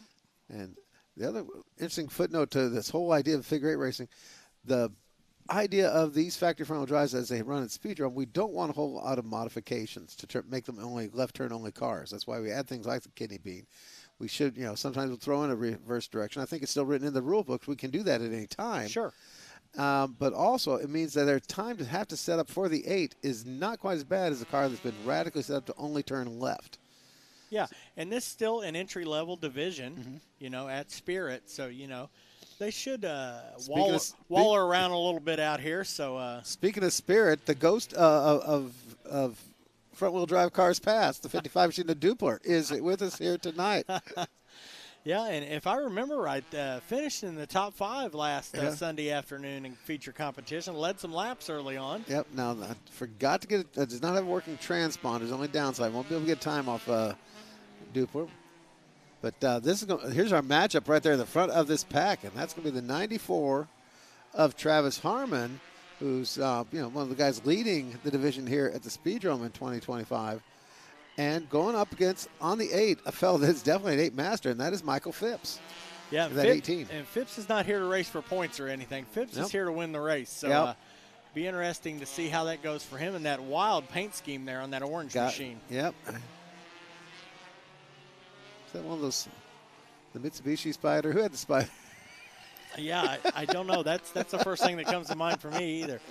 But, we talk about some of these drivers not having a lot of figure 8 experience, so it'll be good for them to race with guys like Michael Phipps and Don Van Valkenburg, who have a lot of experience on the 8. So they're going to learn a lot of moves and things by racing with drivers like that throughout the evening. There's not a whole lot you can do with the handling, with the setup. It was very, very similar to how this level of racing had been for decades, and that is, that you weren't allowed to do a lot of this exotic stuff we have with our Outlaws. Yeah. So the advantage they have tonight over maybe the Ford and the Mini cars who are switching back and forth to the ovals is that oval and the figure 8 is that the front wheel drives are strictly running the figure 8 tonight. Yep. So they've gotten these practice sessions and things and don't have to worry about, changing tire pressures around or anything like that. They're able to concentrate on the figure 8 here tonight. And they have another figure 8 on their schedule here coming down the road in a month or so, I do believe. Got a shout out from our peanut gallery there on the YouTube page. Summer Ray asking, will we be ending on here after practice? We will stay up and run through qualifications. So for those of you check us out on the YouTube page, we'll be here through qualifications for the Outlaws. So, but after that, to see any of this great racing tonight, any of this great feature racing action, you're going to need to either be here in person. So if you're local, plenty of time to still come on out, or you're going to have to subscribe to speedrome.tv to see all the racing competition. Our free look-in will end after Outlaw Figure 8 qualifications. But if all possible, best way to enjoy it is right here in person. Get on out here, got time. I got a lot of friends out here and meet some new friends out here at the track. Somebody might see every week out here at the Speedrome and have a good time. Yep. And once again, for you folks in the stands, if it's your first time, you're welcome to sit anywhere you like. Just a couple of rules. One, we do have, a couple of rules. Here's one, is that we do have a few reserved seats for some special guests, including the Cohen family. It's going to be out here tonight. And our friends from Zinc out here. The Zinc squad will be here as well. We also have a family section down there at the south end. You see the signage for that one. The Mike Heimel Auction Service family section, as well as the, that's still do we have a new sponsor on our other family section on there? No, it's still Mike's section okay. down there. I think that's just a regular advertisement down there. Okay, there we go. But if you're sitting in front of those signs, please, no smoking, no alcoholic beverages, no vaping, electronic cigarettes, or lighting your underwear on fire in those sections, pretty please. A couple of guys with some figure 8 experience joining us here in this second round. The aforementioned Elliott McKinney and our friend Kyle Bird out there. Kyle Bird back in action. Now, Bird, yep, no, yes, no, yes. What is about Bird in, though? The 19X McKinney. No, I think we just got mislabeled transponder. We'll see. I see him on the McKinney screen in the 19X. The 55. I bet that's the Dupler deal. The 55 of Dupler. I might have finally gotten a transponder to read on it, so. Sorry about that, folks. I see Kyle Bird's name on there. Yeah, I know. We both got excited there, but yeah, Dupler's the name. So that's what it was. Yeah, they unless he was in it. I can't picture the Dupler passing up their ride. Yeah, but anyways, Elliott McKinney, we talked about him, signed up for that last round, but didn't make it out in time. So good to see him out here at the Speedrome. I wonder, is his transponder working? And he just crossed the line. There we go. Just time for our whole screen to go blank. There you go. Yeah. That's the way our computer used to be with the blue screen. I'll tell you. Remember that? It'll come back here in a second. On the screen, there's somebody else that's getting some experience on the figure 8 here. And that's Matthews. Devin Matthews in the 22 machine, one of the new kids. One that's pretty fired up about being out here and having some fun with this one. So I'll be curious to see how he does. Yeah. Another part, and again, one of the things we talked about through your presentation there on YouTube, part of a family been there for a long while. Yeah. The Matthews, the Snaps, of course, Eddie Snap back there in the pits, old street stock regular driving the car. He's got the kids, grandkids, I think great grandkids now. Yeah, definitely 3 or 4 generations of the Snap family that have raced out here at the Speedrome. And again, Chris out there right now battling for the championship out here and picking up his first career feature win last Sunday afternoon on the Oval. So he's looking to go to back-to-back with a unique 7-day period of an Oval and figure 8. There you go. And again, we kind of got, as a figure 8 chronic, I've kind of got my fingers crossed and maybe this will be able to make a few more of these. I'm still holding out, Scott. I'm holding out. I want a stock figure 8, man. I know. I know you say otherwise. There's 2 on the schedule. I know. I want more. I want stock figure 8s back. I want the factory front wheel drives can do it. Well, the stock figure 8 is on the schedule. There are 2 stock figure 8s on the schedule. It's now in their park. They're going to need to show up for it and prove that they want to do it. And I think if they want to do it, I'd like to add some more stock figure 8 races to a schedule in the future coming years. So we'll see how that goes. Stocks have a deep tradition of figure 8 racing here at the Indianapolis Speedrome. Just been away for a while. And I think that's going to do it for the front-wheel drives there. Front-wheel drives sponsored by Jiffy Lube of Indiana. Thank them for supporting our division here in 2025. And soon should be seeing the Outlaw figure 8 cars coming out for their final practice. 85 meter already at the gate, champing at the bit. So yeah. And I'll try to do a better job this time on making the difference between Austin and Ben in those 5 cars. Yeah, but got to double check that. Say this, you can check, look at the nose and see what's going on. Yeah. I got that tip sent to me, so we'll try to do that. But either way, good to see those former world figure 8 champions. And, of course, we saw signed in after last practice was R.J. Norton Jr. We have yet to see him out on the track, so be excited to see him come out here in this final practice. I don't know. Maybe Tina's not going to let him run. Let's see. RJ, this is RJ's favorite race, and if you ask him, he'll tell you that the JAKES 150 is his favorite race. He usually has on the back panel of the car Jake the Snake, sort of a shout out to Jake Cohen. So, and you're talking about again, you might want to check out our YouTube page, folks, if you get a chance, and look out but Scott and I and Jackson Mears put together earlier a watch program of that first JAKES 150, and they comment on where the Cohen family and the name of the tie-in came from, and that was actually not just Jake, but Jake, his brothers, the whole family there involved in a used parts store is what it boils down to, which right after World War II, very big thing that popped up was all those cars that we'd kept alive and just the way things came together. And it's very common, several of those groups opening up those, we can call them junkyards, parts stores, etc., Washington Auto Parts there with the Cohens. Archie Aronstam over there on South Meridian that I got to know so well. I worked out of that lot later on, one of his incarnations with some of the family. Several of those junkyards opening up there after the war. And yeah, but Jake was able to not only make a successful business that helped his family and helped him buy property around there and all kinds of things around that, but also his love for his business, but his love for racing. Yep. So many underfunded guys and low-end guys who go in there, and he would be able to give them parts to help them get to the racetrack, help them build their career, and realize their racing dreams here just down the street at the Speedrome. There used to be a list that we'd put in the paper of all the guys that Jake helped throughout the years, and I mean it's an incredible list of drivers. And we'll see here tonight as Bill Cohen and his family are putting up some bonus money for tonight for the Jakes 150, and we'll explain that a little later on. And one of Jake's former drivers will be out here to draw that number for the bonus, and that would be Hall of Famer Bruce Tunney. Who'll come out for that later on, and we'll talk about that later. Now, the other footnote about all that was also, see, Jake used to tell you to be quiet when you'd come up to counter to get your parts. Jake could tell you and wave you aside, go buy go buy one of those air fresheners or something, and he'd meet you around back because he couldn't let his brothers know that he's handing parts over to the people. Yeah, he just wanted to help the racer and did that a lot out here and sponsored a lot of things out here at the track. And you'll see when you watch that 2001 race that we've posted on our YouTube channel, Jake was still alive during that first event, and he was able to greet the drivers in the starting grid as Tori announced during drivers' introductions that night. And good to see Jake on that video once again. I haven't seen that video in quite many years. So. Let's see. Eddie Van Meter, who is still in his 20s back there about that point, if I got my timeline right. He was out there watching, maybe found that one. And he's out there on track number 23.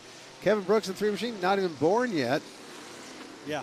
Mark Tunney was watching his dad race. Mark has said was still in the middle of his bicycle racing career. Yeah, he was about 14, 15 years old at the time. Maybe younger than that, 13, 14 years old. And Lee Schwartz, I'm not sure what he was doing at that point. I know the McNear family's been racing, been fans out here for ages. But, again, just sort of throwing what we got at.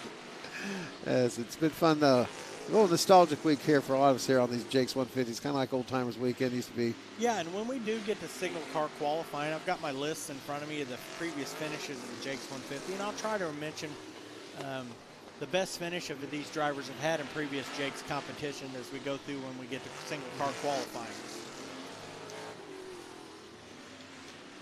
And I tell you what, look at the youngster Kevin Brooks there, sort of closing in on he Eddie Van is. Meter. He's actually got the fastest lap in the session at 17.527, about 3/10 better than Eddie's best lap.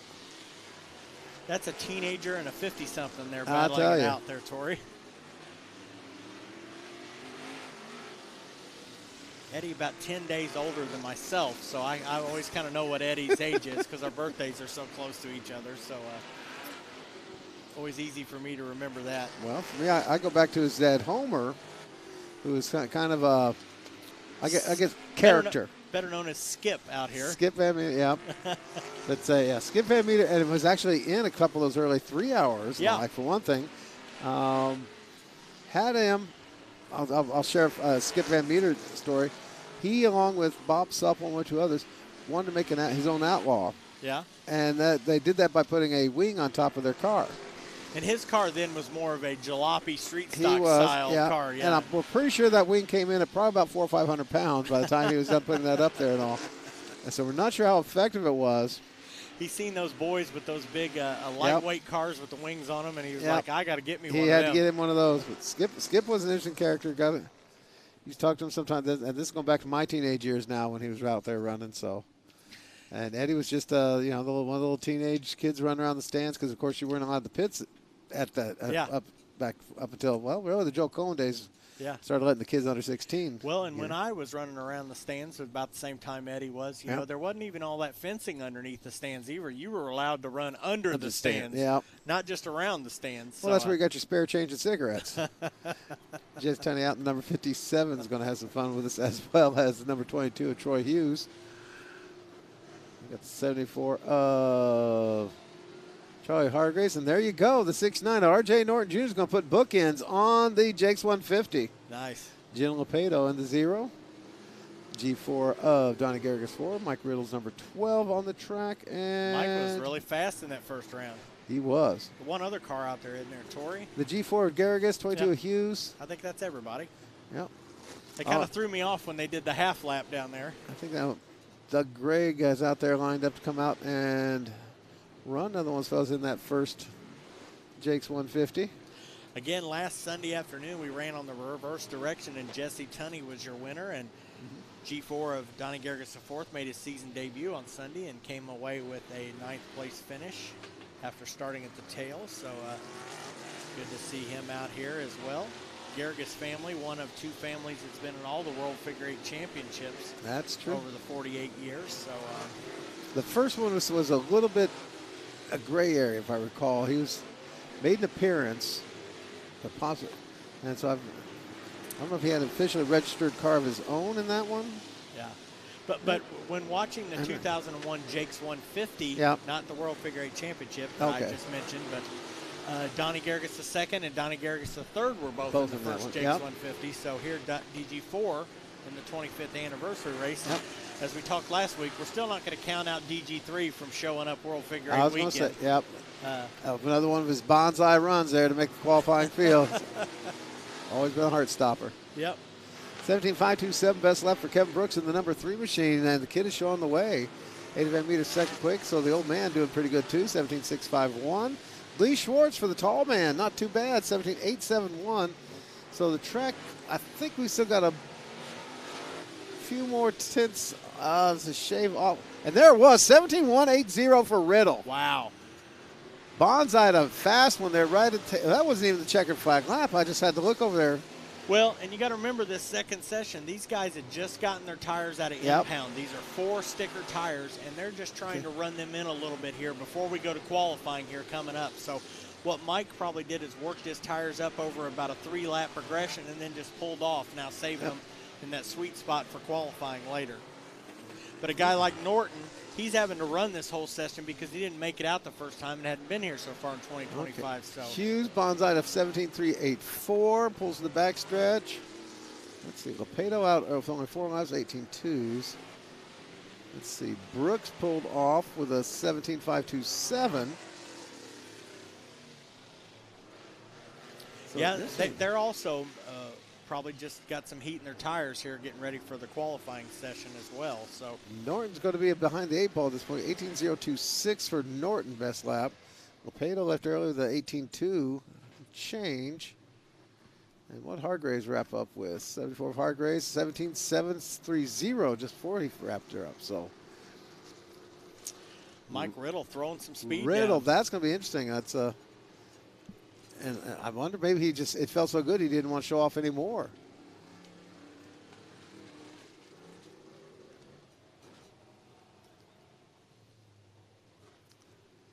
It's looking like the Doug Gregg machine. Yep, Doug Gregg's number 33. Kind of a bright yellow for him. Still maintaining that orange that he's been fond of for the last couple of years. Now he's a blue and white number 33, as I recall, back in the first one of these. 27 of Christopher Gray. 32 of Anthony Sloan, the 17 of Corey Harmon, 28 of Jeffrey Shackelford, whose dad was in the first one you mentioned, and the 87 of Matt Smith. Another name link from the first one I just popped into my head. R.J. Norton, we mentioned, was on the pole for the very first JAKES 150. His car owner that night was Jim Olmstead. There you go. Who his grandson, Max Olmstead, just won the Big Legend race last Sunday afternoon. So those 25 years just flown by with these families here at the Speedrome. It's just amazing. And we're going to do that. Then I got to give a shout out to my guys south of town here, and that's going to be Corey Harmon and Dad Rance. Uncle Rance. Uncle Rance. There we go. Yeah. Yeah, Dad Larry. Dad Larry, Uncle Rance. My apologies, Rance. So there you go. Yeah, so that family that's sort of the Tunney family version of the Sportstrom area, the Harmons, with all those folks that have raced out through the years in figure 8 racing. This whole group all on one end of the track right now, Tori, so sort of like a heat race here. James Anthony Sloan actually put together a whole lap. It doesn't happen too often.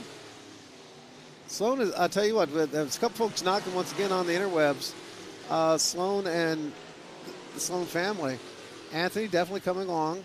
Still, you know, I think all those years of trying to stay out of everybody's ways definitely, you know, made any kind of confidence difficult. But he's coming along much. Yes, he's still seconds behind. He does not have equipment a lot of these guys. In fact, the equipment he's got is probably close to, 20 years old at this point. Yeah. But he pays the same. In fact, that's still a stock frame underneath that thing. I just got to run. So, but he pays the same pit fee as everybody else. And I tell you what, it takes a lot of guts to run the figure eight out here in any division, let alone in the premier division, the outlaw figure eight division. And for a guy to run all these laps out here, him and his dad, and, you know, come through pretty unscathed most nights is a difficult task for anybody. So I challenge any of you folks out there that have those things to say about those folks. And if you ask any of these outlaw drivers who the safest people out here to race with, and they'll tell you Anthony and Dennis Sloan. So very rarely do you hear anybody complain about them being in the way.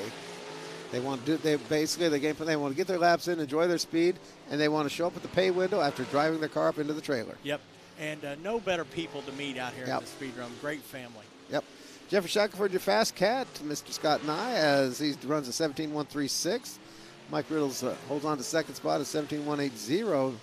Troy Hughes, Kevin Brooks, Matt Smith. You can't count out Troy here tonight. Yep. Troy's had a bumpy up and down season, and it'd be good for him to get a nice result here tonight. Another batch ready to come out and do some hot laps, and we might have a name on a nose here for you to identify.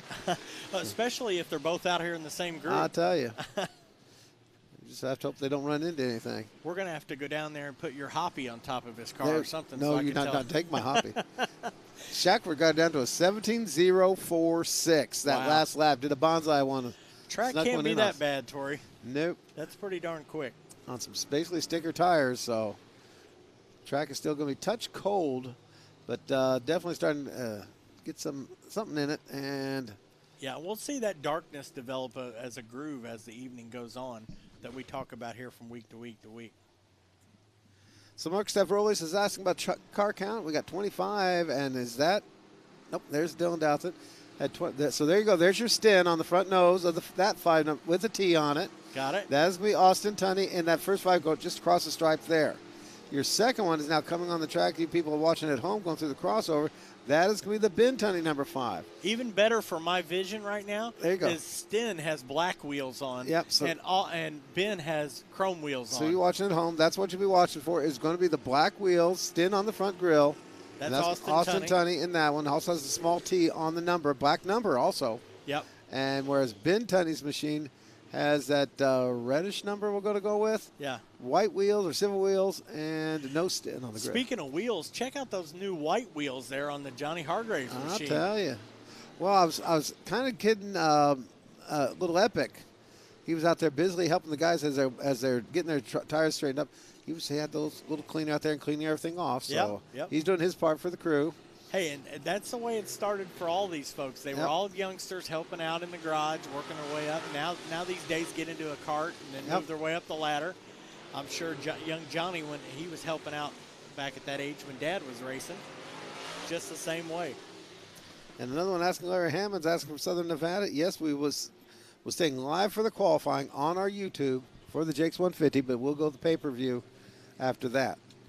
So, again, folks, if you're watching on the YouTube, we will be staying live on that at the freebie. And this is our last part of the practice session, I do believe. Yep. And then we'll take a break here and then set it up for qualifying. Is also joining in this group now coming out. It's the 37 machine of Ben Limbach. The 91 of Chad Sizemore. Have yet to see, really keep my fingers crossed there as we hope to see Steve Frost out here. Also, the Bulldog back there waiting it Bobby out. Bobby Whitaker. We'll see him during qualifying. Yeah, I think Bobby doesn't like practicing too much there. And I tell you what, watching that 2001 JAKES 150, a 32-car starting field, Bobby started like 12th or 13th in that race, and it was a heads-up qualifying effort. So Bobby very fast in that very first JAKES 150. Yep. There you see Ben Tunney on your screen. That's Ben, again, mentioned with the chrome wheels and the red lettered number 5 on there.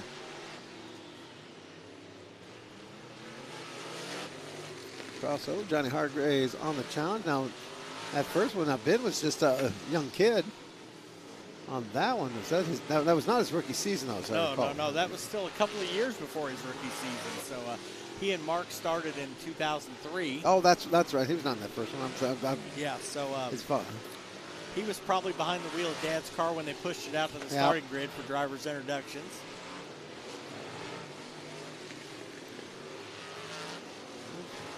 Attention pitter. Late models to the tech line, please. Late models to the tech line. Late models to the tech line, please. Late models, you must go through tech before qualifying. You must go through tech before qualifying.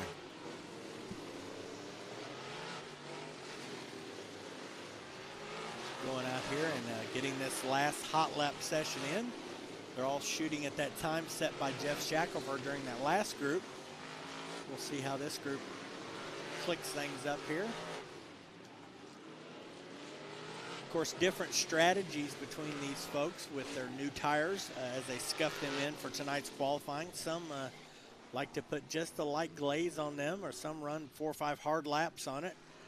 And some doesn't matter at all what their plan is. And of course, some of these drivers, great qualifiers. Some guys qualifying is a little tougher thing for them, but we'll see how the qualifying session goes coming up as we get the checkered flag for this group.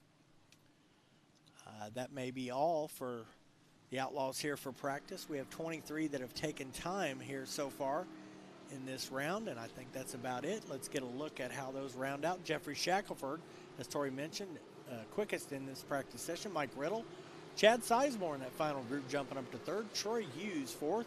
Doug Gregg fifth fastest in practice here. Kevin Brooks, Matt Smith just outside that top 5, followed by Austin Tunney, Eddie Van Meter, and Johnny Hargraves Jr., 10th quickest in this second round of practice here for the Outlaw Figure 8 cars. And as Tori mentioned, we'll give them a few moments here to get ready, and they'll head to tech and get set up for qualifications here for the 25th annual JAKES 150. Of course, the Outlaw Figure 8 cars presented by Hadley Towing and Recovery here in 2025. We want to thank Mason Hadley and the folks over at Hadley Towing and Recovery for presenting the Outlaw Figure 8 division here at the Speedrome in 2025. Should be fun to see as they battle for a fast qualifier spot here for the JAKES 150, and those drivers just finishing up from the practice session will make final adjustments on those cars, and then they'll have to go to the tech line where they'll run across the scales.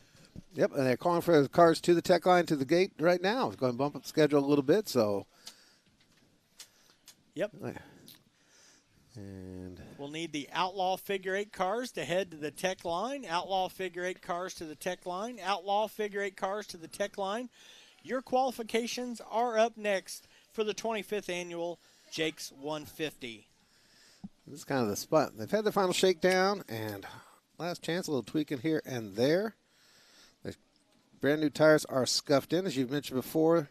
Basically, you have an impound rule on these tires. You're allowed a limited number of tires that you can buy for each race. One, to kind of protect the overall supply of tires, but also just keep things from getting out of control from guys buying up brand new tires. Yeah, and the basic guidelines on that, they're not required to buy new tires for each night, but on most nights it's a 2-tire limit on buying new tires.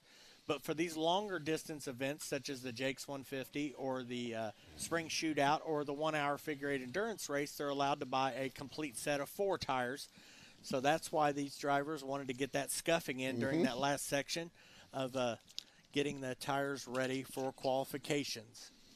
So we do they're saying about 10 minutes until they're going to turn them loose for qualifying. Okay. So that's going to give them a chance to head through and make some final adjustments before heading to tech and then getting set up for qualifications. And again, that'll be our last preliminary thing to do here this evening, is take qualifying times. And then once that gets done, we'll start to get ready for pre-race ceremonies, and then we'll kick off feature competition. That's kind of here in the cup, we're getting ready for like the 3-hour, waiting for a new track record, that sort of thing. Not going to see a new track record here in this one, obviously. The tires are going to be the weekly spec tires. Well, already one ready to go. Check out Matt Smith. Well, Matt got some heat in the tires there, and he's ready at the line. That may be a very, very wise move on his part rather than sitting in too long in the pits. So Matt's immediately going to cut loose there and go for a run there. First attempt. Mr. Matt Smith, what you got? I think the 10-minute thing I misunderstood. I think it's 10 minutes that you have to be in qualifying line. 10 minutes, the line will close to be in qualifying. 10 minutes for drivers to be in the qualifying line. So you had the stats on Matt Smith on previous performances. He turns a 17.936. Obviously, we saw 17.1. Let me see. Matt Smith has been in 6 JAKES 150s. His best is a 6th place run in 2021. There you go. Thank you for Tori. Bonsai's to a 17.613, and he's currently on the pole right now, or fast qualifier. I'm not sure if they're going to do an invert or not. Have we heard that part yet? Always keep us guessing. Yep. I never get the memos. Again, drivers, you have 10 minutes to be in qualifying line, 10 minutes to be in the qualifying line, 10 minutes to be in the qualifying line, or the line will close. So start heading your way to the qualifying line. Yep. Looks like we got another contestant there at the line. Lee Schwartz, I do believe. I see see some orange. Orange helmet poking over the roll cage. And, yep, that would be Lee Schwartz in the McNear Concrete Special out there. Lee Schwartz has 4 career starts in the JAKES 150. And take this for predictions here, Tori. Lee has finished 13th, 14th, and 14th. Okay. So, well, I don't know. This could be a turnaround year. I hear his sponsor got the very first 3-hour figure 8 Enduro ticket for 2025. Nice. Yep. Those, by the way, check out the Speedrome page, the Facebook page, about the feed of what's going on with those 3-hour tickets. And don't take those finishes as something to predict for Lee Schwartz. He finished 6th, I believe, in the spring shootout 250 here just a couple of weeks back. So these long-distance races are good for Lee. And he's second quick at a 17.693. We had a 17.613 and a 17.693 now. First 2 qualifying runs. Again, we are calling it about 9 minutes to get into the tech line. 9 minutes to get the tech line. All cars, all late model, Outlaw figure 8 cars to the tech line immediately, please. We're going to bump the schedule up and get things rolling. This is Dylan Douthit out on the track now. This will be Dylan's 3rd start in the JAKES 150. He was your 9th place finisher last year in 2024. Again, Dylan's dad, Bobby, was in the very first JAKES 150. Yep. And Dylan on it off bat, 18.152, 18152 for the first run. Starting to see some suns peeking out there, Tori. I want that big white ball in the sky there. That's a new one on me. Drivers might want to hurry up and get out here with that sun coming out. Yep. Before it starts to change a little track conditions. Dylan's second run, improving to 17.795.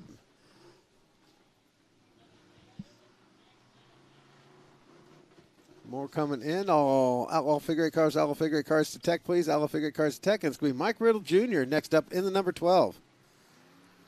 Mike Riddle Jr., this is his, 1, 2, 3. This will be Mike's 12th appearance here in the JAKES 150. His best finish was a 3rd place result in 2023.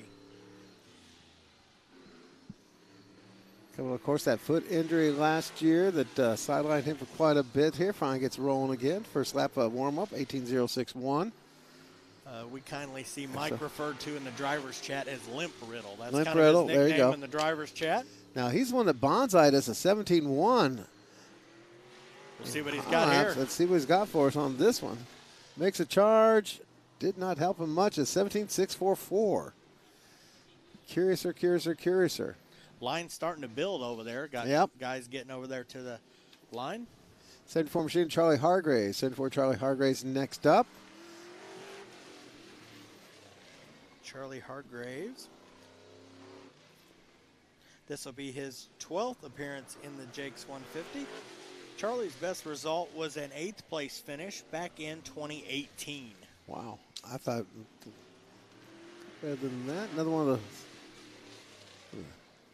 18.270 the first lap.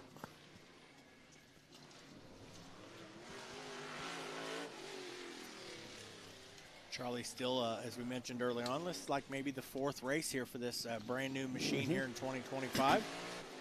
Another one of those families been with a long time, going back to Chuck, and like 18.030. Boy, a couple of these guys have lost something here since that last hot lap session. It's going to be interesting, Tori. I'll tell you. Sun came up, warmed things up, so it'll be better. Here you go, Jesse Tunney, the number 57.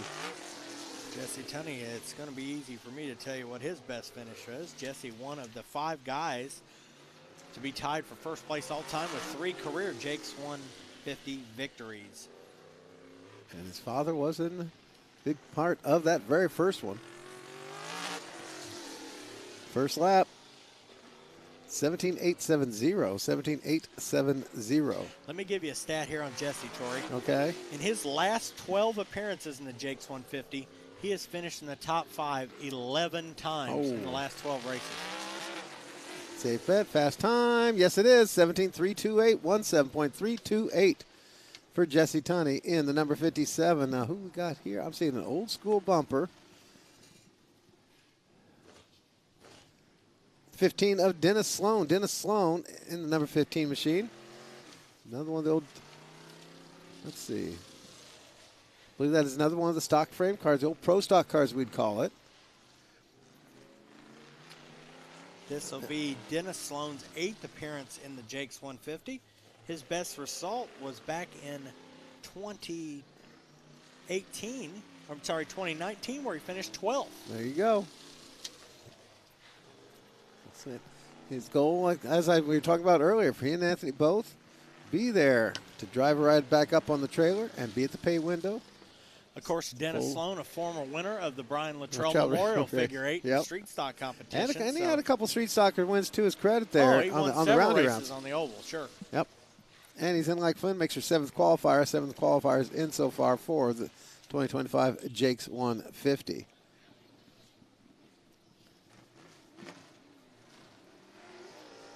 And here's a fellow there that contending to top spot right off the bat. Car number 3, ladies and gentlemen. Well, purple ready to rock it out there. The Shuffett squad on board. This is Mark Tunney. Mark Tunney. Mark is also one of those drivers that are tied for the all-time wins list here in the JAKES 150 with 3 career triumphs in the 150-lap contest. Son of Bruce, big brother to Katie.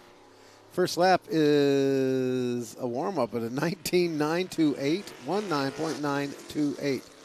Mark's wins coming in 2010, 2017, and 2020.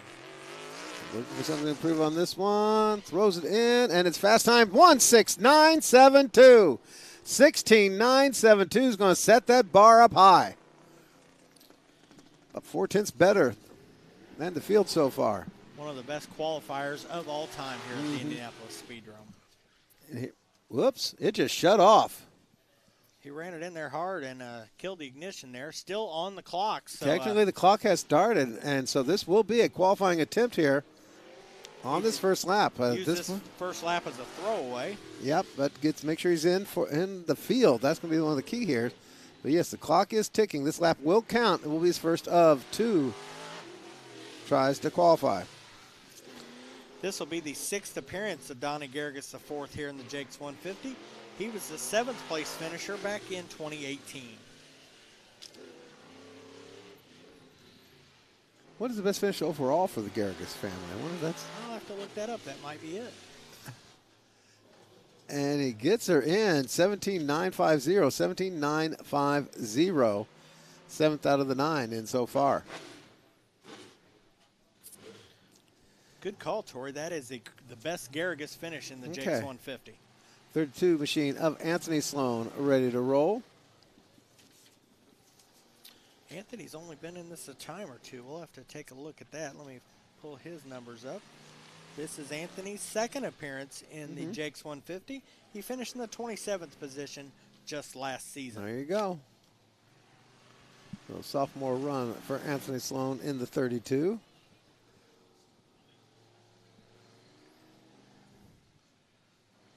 Again, folks watching at home, if you're local to the area, need you to head on out here to come see the racing action with us here in person here at the Indianapolis Speedrome. We're going to get started here not too super long from now. Maybe have a chance to win an extra bonus prize for some lucky fan, depending on how the roll of the die, so to speak, goes. Yeah, got that Cohen family bonus money out here tonight, and one of the options is for a fan to be drawn as the winner. So, you got to be here to play. 10 cars so far qualified, and here we go. Another one from the first race. In car number 33, Former champion of the division, one of the fellows with probably more championships about anybody you could ask for at the Speedrome. Doug Gregg into house, the number 33 machine. First time to go racing with us here in 2025. This is Doug's 18th start here in the JAKES 150. And let me see, he finished in the 3rd position on 3 different occasions.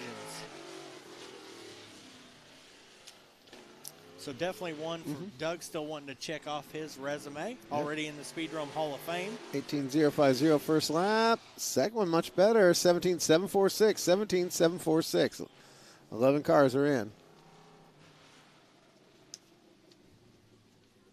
Let's see who's next here, Tori. Here we go. Run for the pole here for Eddie Van Meter in the 23. Fast, fast, fast. That last hot lap session.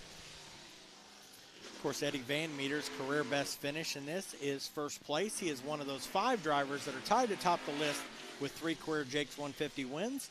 He won in his very first 2 starts in 2007 and 2008, and he was also the winner in 2019.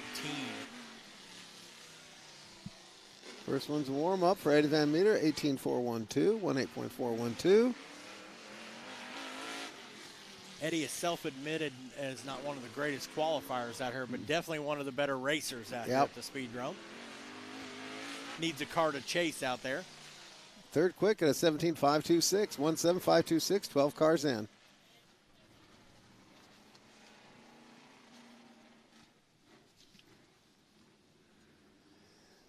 .37 of Mr. Ben Lundbach. Ben Lundbach.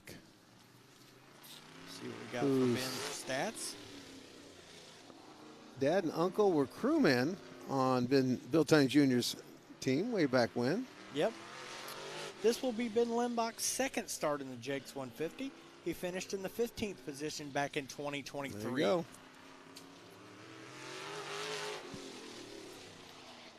First lap, safely in, 18.297.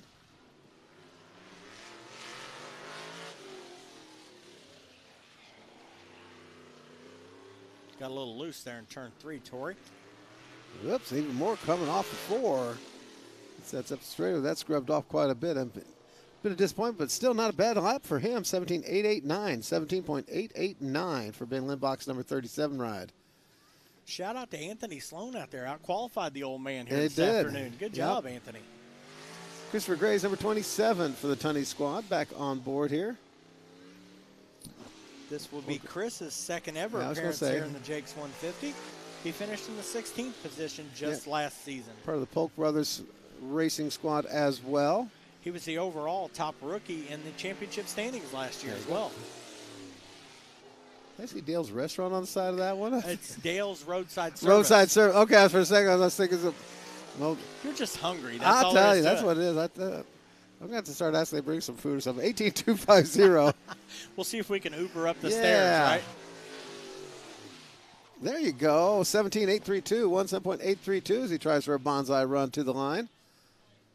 Passed a handful of guys there. Yep. Who's our next contestant there, Tori? Chad Sizemore's number 91, whose father was the inaugural winner of the JAKES 150. Now, Chad, here you go. Chad probably was in the pits for that one because he was actually one of the kids that convinced the track ownership to, his parents convinced track ownership to allow the younger children into the pits. And, of course, Chad and his dad, Rodney, are the only 2 Sizemores to ever run in the JAKES 150. There you go. So, Chad has had 13 career starts in the JAKES 150. His best finish was 3rd back in 2022. There you go. First lap was a 17.594. Second lap, bit better, a 17.241. Second quick. Second quick for the Chadster. Nice job. Yep. Kind of slid it in there. Kind of not really a bonsai, but sort of a slide there across the line. Okay, this is going to be the Stinmobile. Again, it says Stin on the grill. Has the black rims and a little small T next to the 5. The black 5 itself is black in color. Austin was the winner of the JAKES 150 in 2021. Interesting deal that night as they were planning on racing at a dirt track that night, and it got rained out, so they went and borrowed an engine that night from Doug Gregg, put in their car, showed up, started on the tail, won the race. So kind of a Storybrooke night that night for him, and now he's driving for his brother here this evening. First lap good for 10 quick at a 17.803, 17.803. Going to improve. Does so. Pitch it sideways to save it and comes in at, where'd you go, Stan? 6 quick at a 17.627. 17.627. Austin Tunney in the field. Johnny Hargraves Jr. in number 31 machine. That's easy for me to look up the stats on this one. Yep. Johnny making his first career appearance in the JAKES 150, running for top rookie in the event.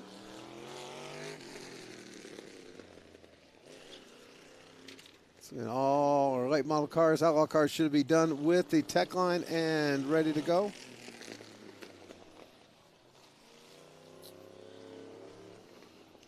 Hargrave's first lap is going to be at an 18.495, 18.495.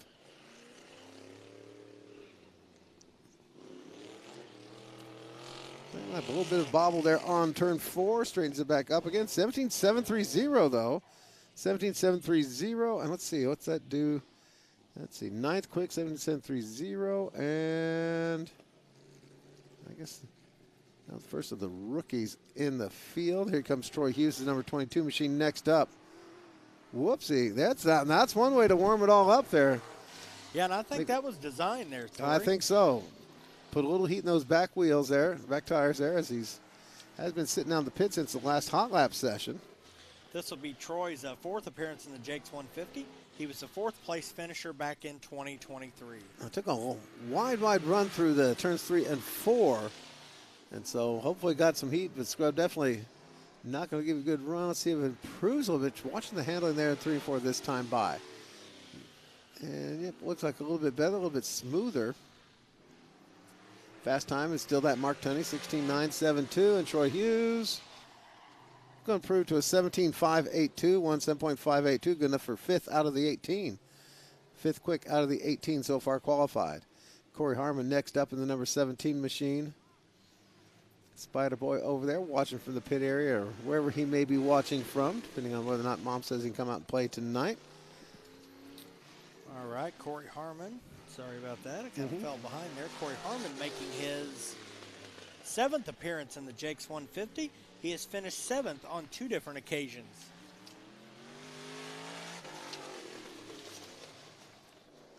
First lap stayed 18.119, 18.119.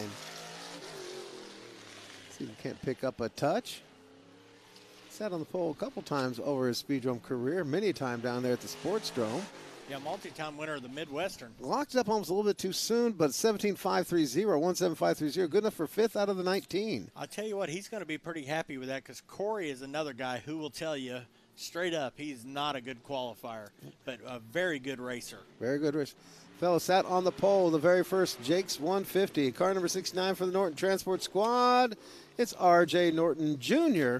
R.J., part of that group that's tied for all-time wins in the JAKES 150. As a matter of fact, he was the very first 3-time winner of this event. Yep. He won in 2002, 2005, and again in 2014. It's about a couple years since the last win there, 18.100. And he's shown he can still go the distance on all these races, even though he's only been occasional.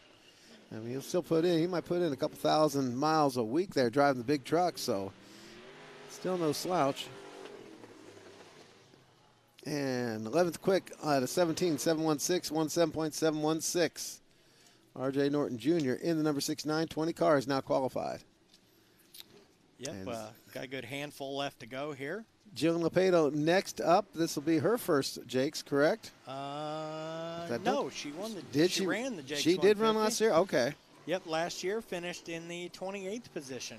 So her 2nd appearance. So far, John Hargraves Jr., I think so far is the only one that's a first-time JAKES competitor. Still have Brooks to qualify. Yep, he'll be there as well.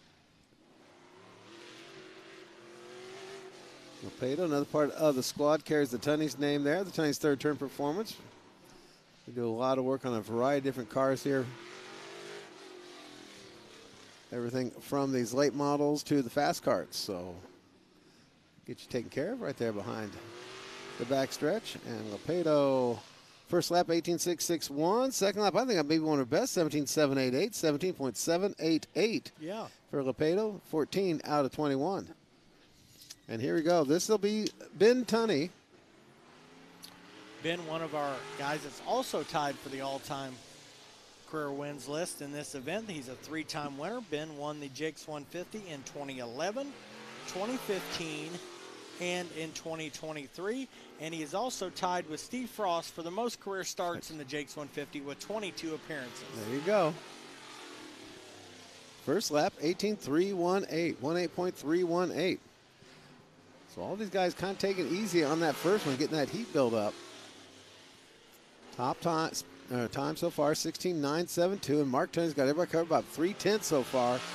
Sitting on the pole of this thing. Ben, fourth quick, 17.377. Mark continues to show the way. Comes being fast this one. Fourth out of 22. Yeah, about a handful of cars left to qualify here, and looks like a couple fingertips here. Anyways. Yep. There you go. 28 machine of Jeffrey Shackelford. A couple people giving the nod already. He's going to be the man to beat, and he's definitely. You talk about somebody's on a mission here in 2025. Jeffrey Shackelford, especially with these big races. He's won the Phyllis Tunney Memorial. Yep. He's won the Spring Shootout so far this year. He's won the deal at Paynesville. Yep. In the Buckeye Figure 8 Nationals. Yep. He is also the reigning champion of the JAKES 150 and a 2-time winner of the event. 18.254 for the first lap. 18.254.